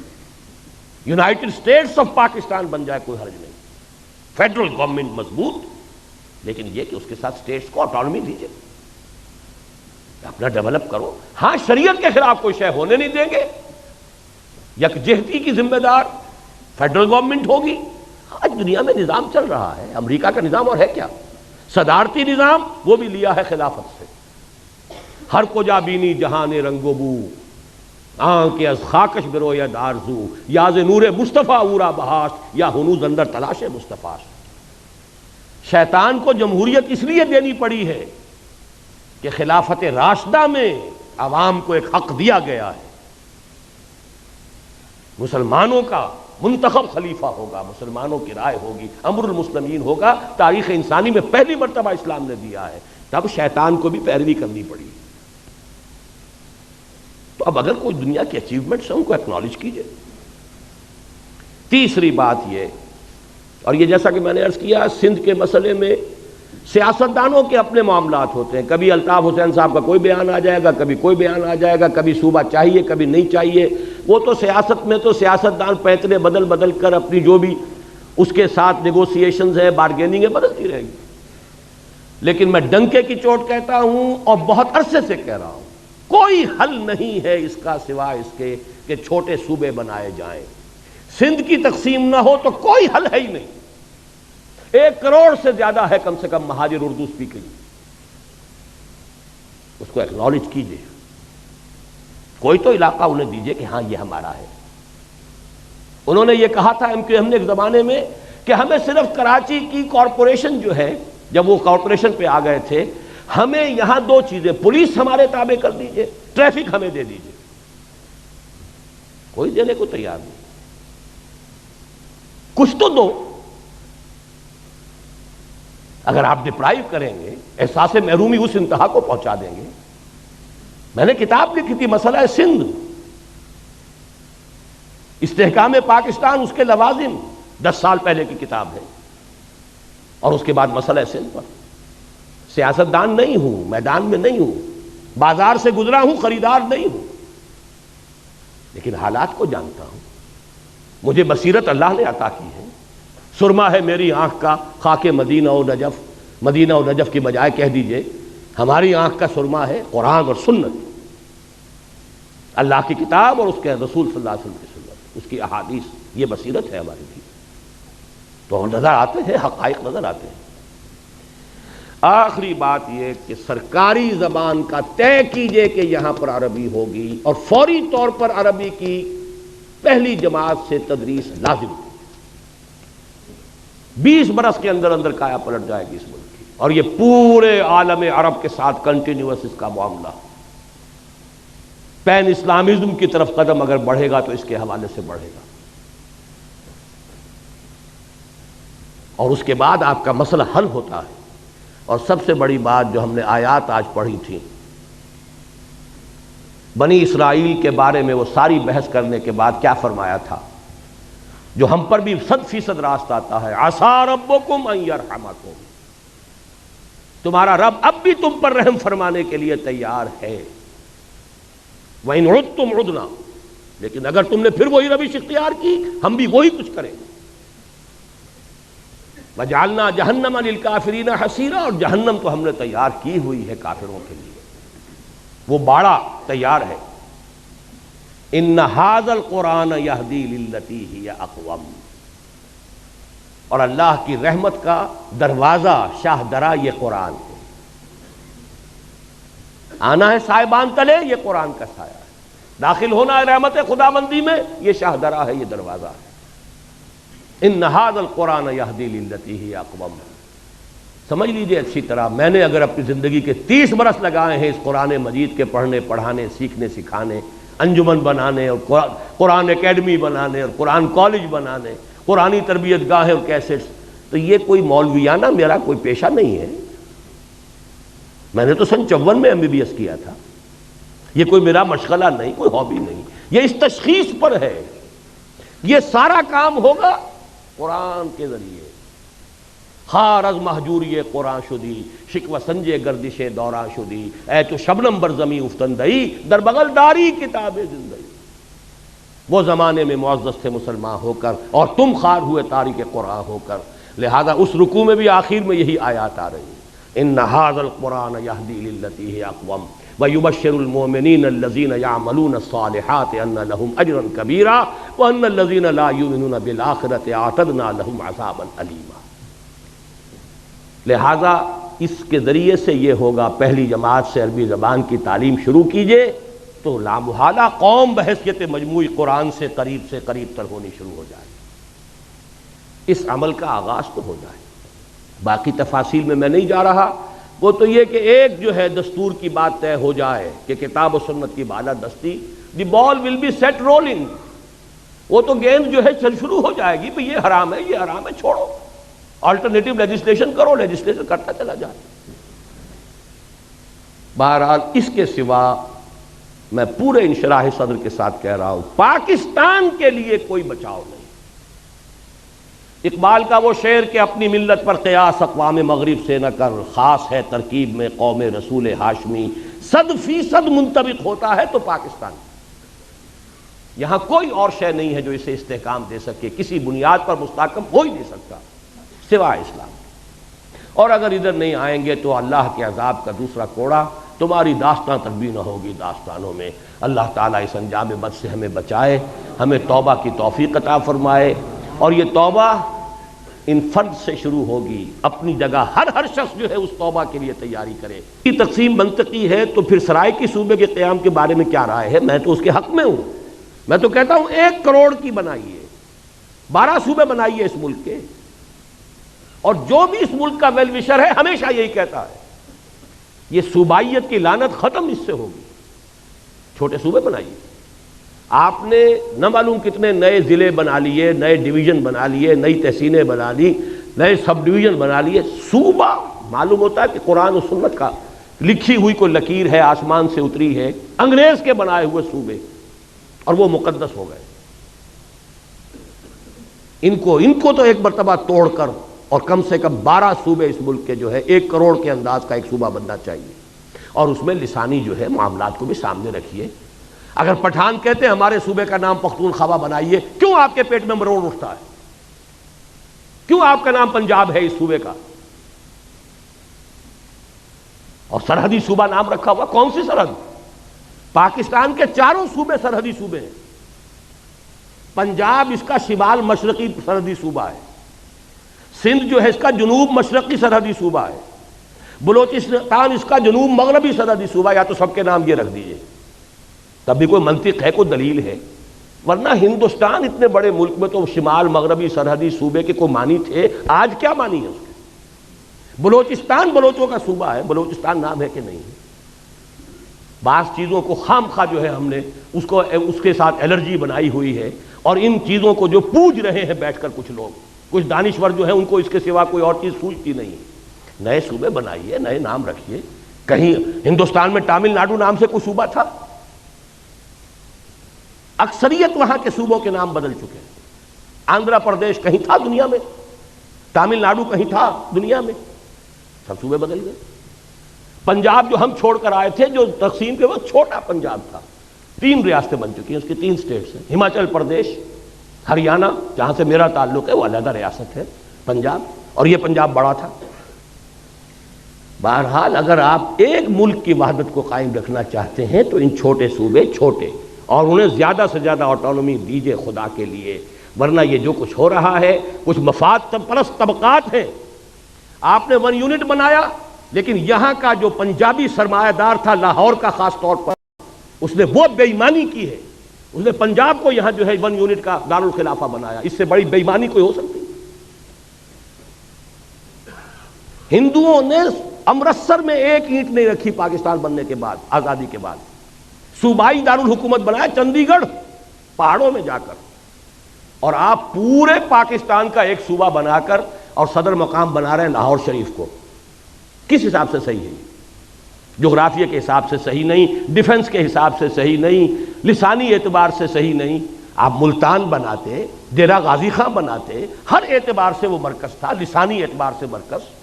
سرائے کی زبان پر آ کر پنجابی، پوٹھوہاری، بلوچی، سندھی ساری زبانیں مکس ہوتی ہیں۔ اگر تو کوئی قومی سوچ ہو، پھر ڈیفنس کے اعتبار سے انڈیفینسیبل ہے یہ شہر، آپ کے ڈیفنس، سائنس آف ڈیفنس کے اعتبار سے انڈیفینسیبل ہے، اس کا کوئی بچاؤ ممکن نہیں۔ وہ تو اللہ نے بچا دیا، BRB اور دہشت ڈال دی اس نے۔ سألقی فی قلوب الذین کفروا الرعب، میں ان کافروں کے دلوں میں رعب ڈال دوں گا۔ ورنہ 65 میں BBC پر اگر فلم دکھا دی گئی تھی فال آف لاہور کی، تو کتنا یقینی سمجھتے تھے وہ، اس لیے کہ کوئی ڈیفنس کا کہاں سے ہو سکتا تھا۔ اور وہاں آپ نے سارے جو ہے کروڑوں اربوں روپے کھپا دیے، وابڈا ہاؤس بنا دیا، یونٹ کالونی بنا دی، یہ بنا دیا۔ یہ کام ہونے چاہیے تھے، ڈیرہ غازی خان میں ہونا چاہیے تھا۔ آپ کا کوئٹے کے ساتھ کوئی لنک رہتا ہے، آلٹرنیٹ ریلوے لنک موجود ہے، پشاور کے ساتھ آلٹرنیٹ ریلوے لنک موجود ہے، ورنہ یہاں تو جہاں سے کاٹ دیں آپ کی لائف لائن، آپ کا تعلق کوئی نہیں رہتا۔ تو ان چیزوں کے اوپر ذرا حقیقت پسندی کے ساتھ غور کیجئے۔ اب دعا مانگیں۔ الحمدللہ الذی ہدانا لہذا وما کنا لنہتدی لولا ان ہدانا اللہ، الحمدللہ الذی انزل علی عبدہ الکتاب ولم یجعل لہ عوجا، تبارک الذی نزل الفرقان علی عبدہ لیکون للعالمین نذیرا۔ اللہم صل علی عبدک ونبیک ورسولک وخلیلک محمد وبارک وسلم، وصلی وسلم وبارک علی جمیع الانبیاء والمرسلین وعلی ملائکتک المقربین وعلی عبادک الصالحین وعلینا معہم یا ارحم الراحمین۔ اللہم ربنا نور قلوبنا بالایمان واشرح صدورنا للاسلام۔ اللہم انصر من نصر دین محمد صلی اللہ علیہ وسلم، من کانوا وحیث کانوا واجعلنا منہم، اللہم ربنا اجعلنا منہم۔ اے اللہ اپنے ہر اس بندے کی مدد فرما جو تیرے نبی کے دین کی خدمت کر رہا ہو، خواہ وہ کوئی بھی ہو، کہیں بھی ہو، اور اے اللہ ہمیں بھی توفیق دے کہ ہم ان کے ساتھ شامل ہوں، ان کے دست و بازو بنیں۔ اللہم اخذل من اعرض عن دین محمد صلی اللہ علیہ وسلم من کانوا وحیث کانوا ولا تجعلنا معہم۔ اے اللہ ہر اس شخص کو ذلیل اور خوار اور رسوا کر دے جو تیرے نبی کے دین سے روگردانی کر رہا ہو، خواہ وہ کوئی بھی ہو، کہیں بھی ہو، اور اے اللہ ہمیں بچا اس سے کہ ہم ان کے دھوکے میں آ کر ان کے پھندے میں پھنس جائیں۔ ربنا تقبل منا انک انت السمیع العلیم، پروردگار ہماری اس دعا کو قبول فرما، یقیناً تو سب کچھ سننے والا اور جاننے والا ہے۔ وصلی اللہ تعالی علی خیر خلقہ محمد وآلہ واصحابہ اجمعین برحمتک یا ارحم الراحمین۔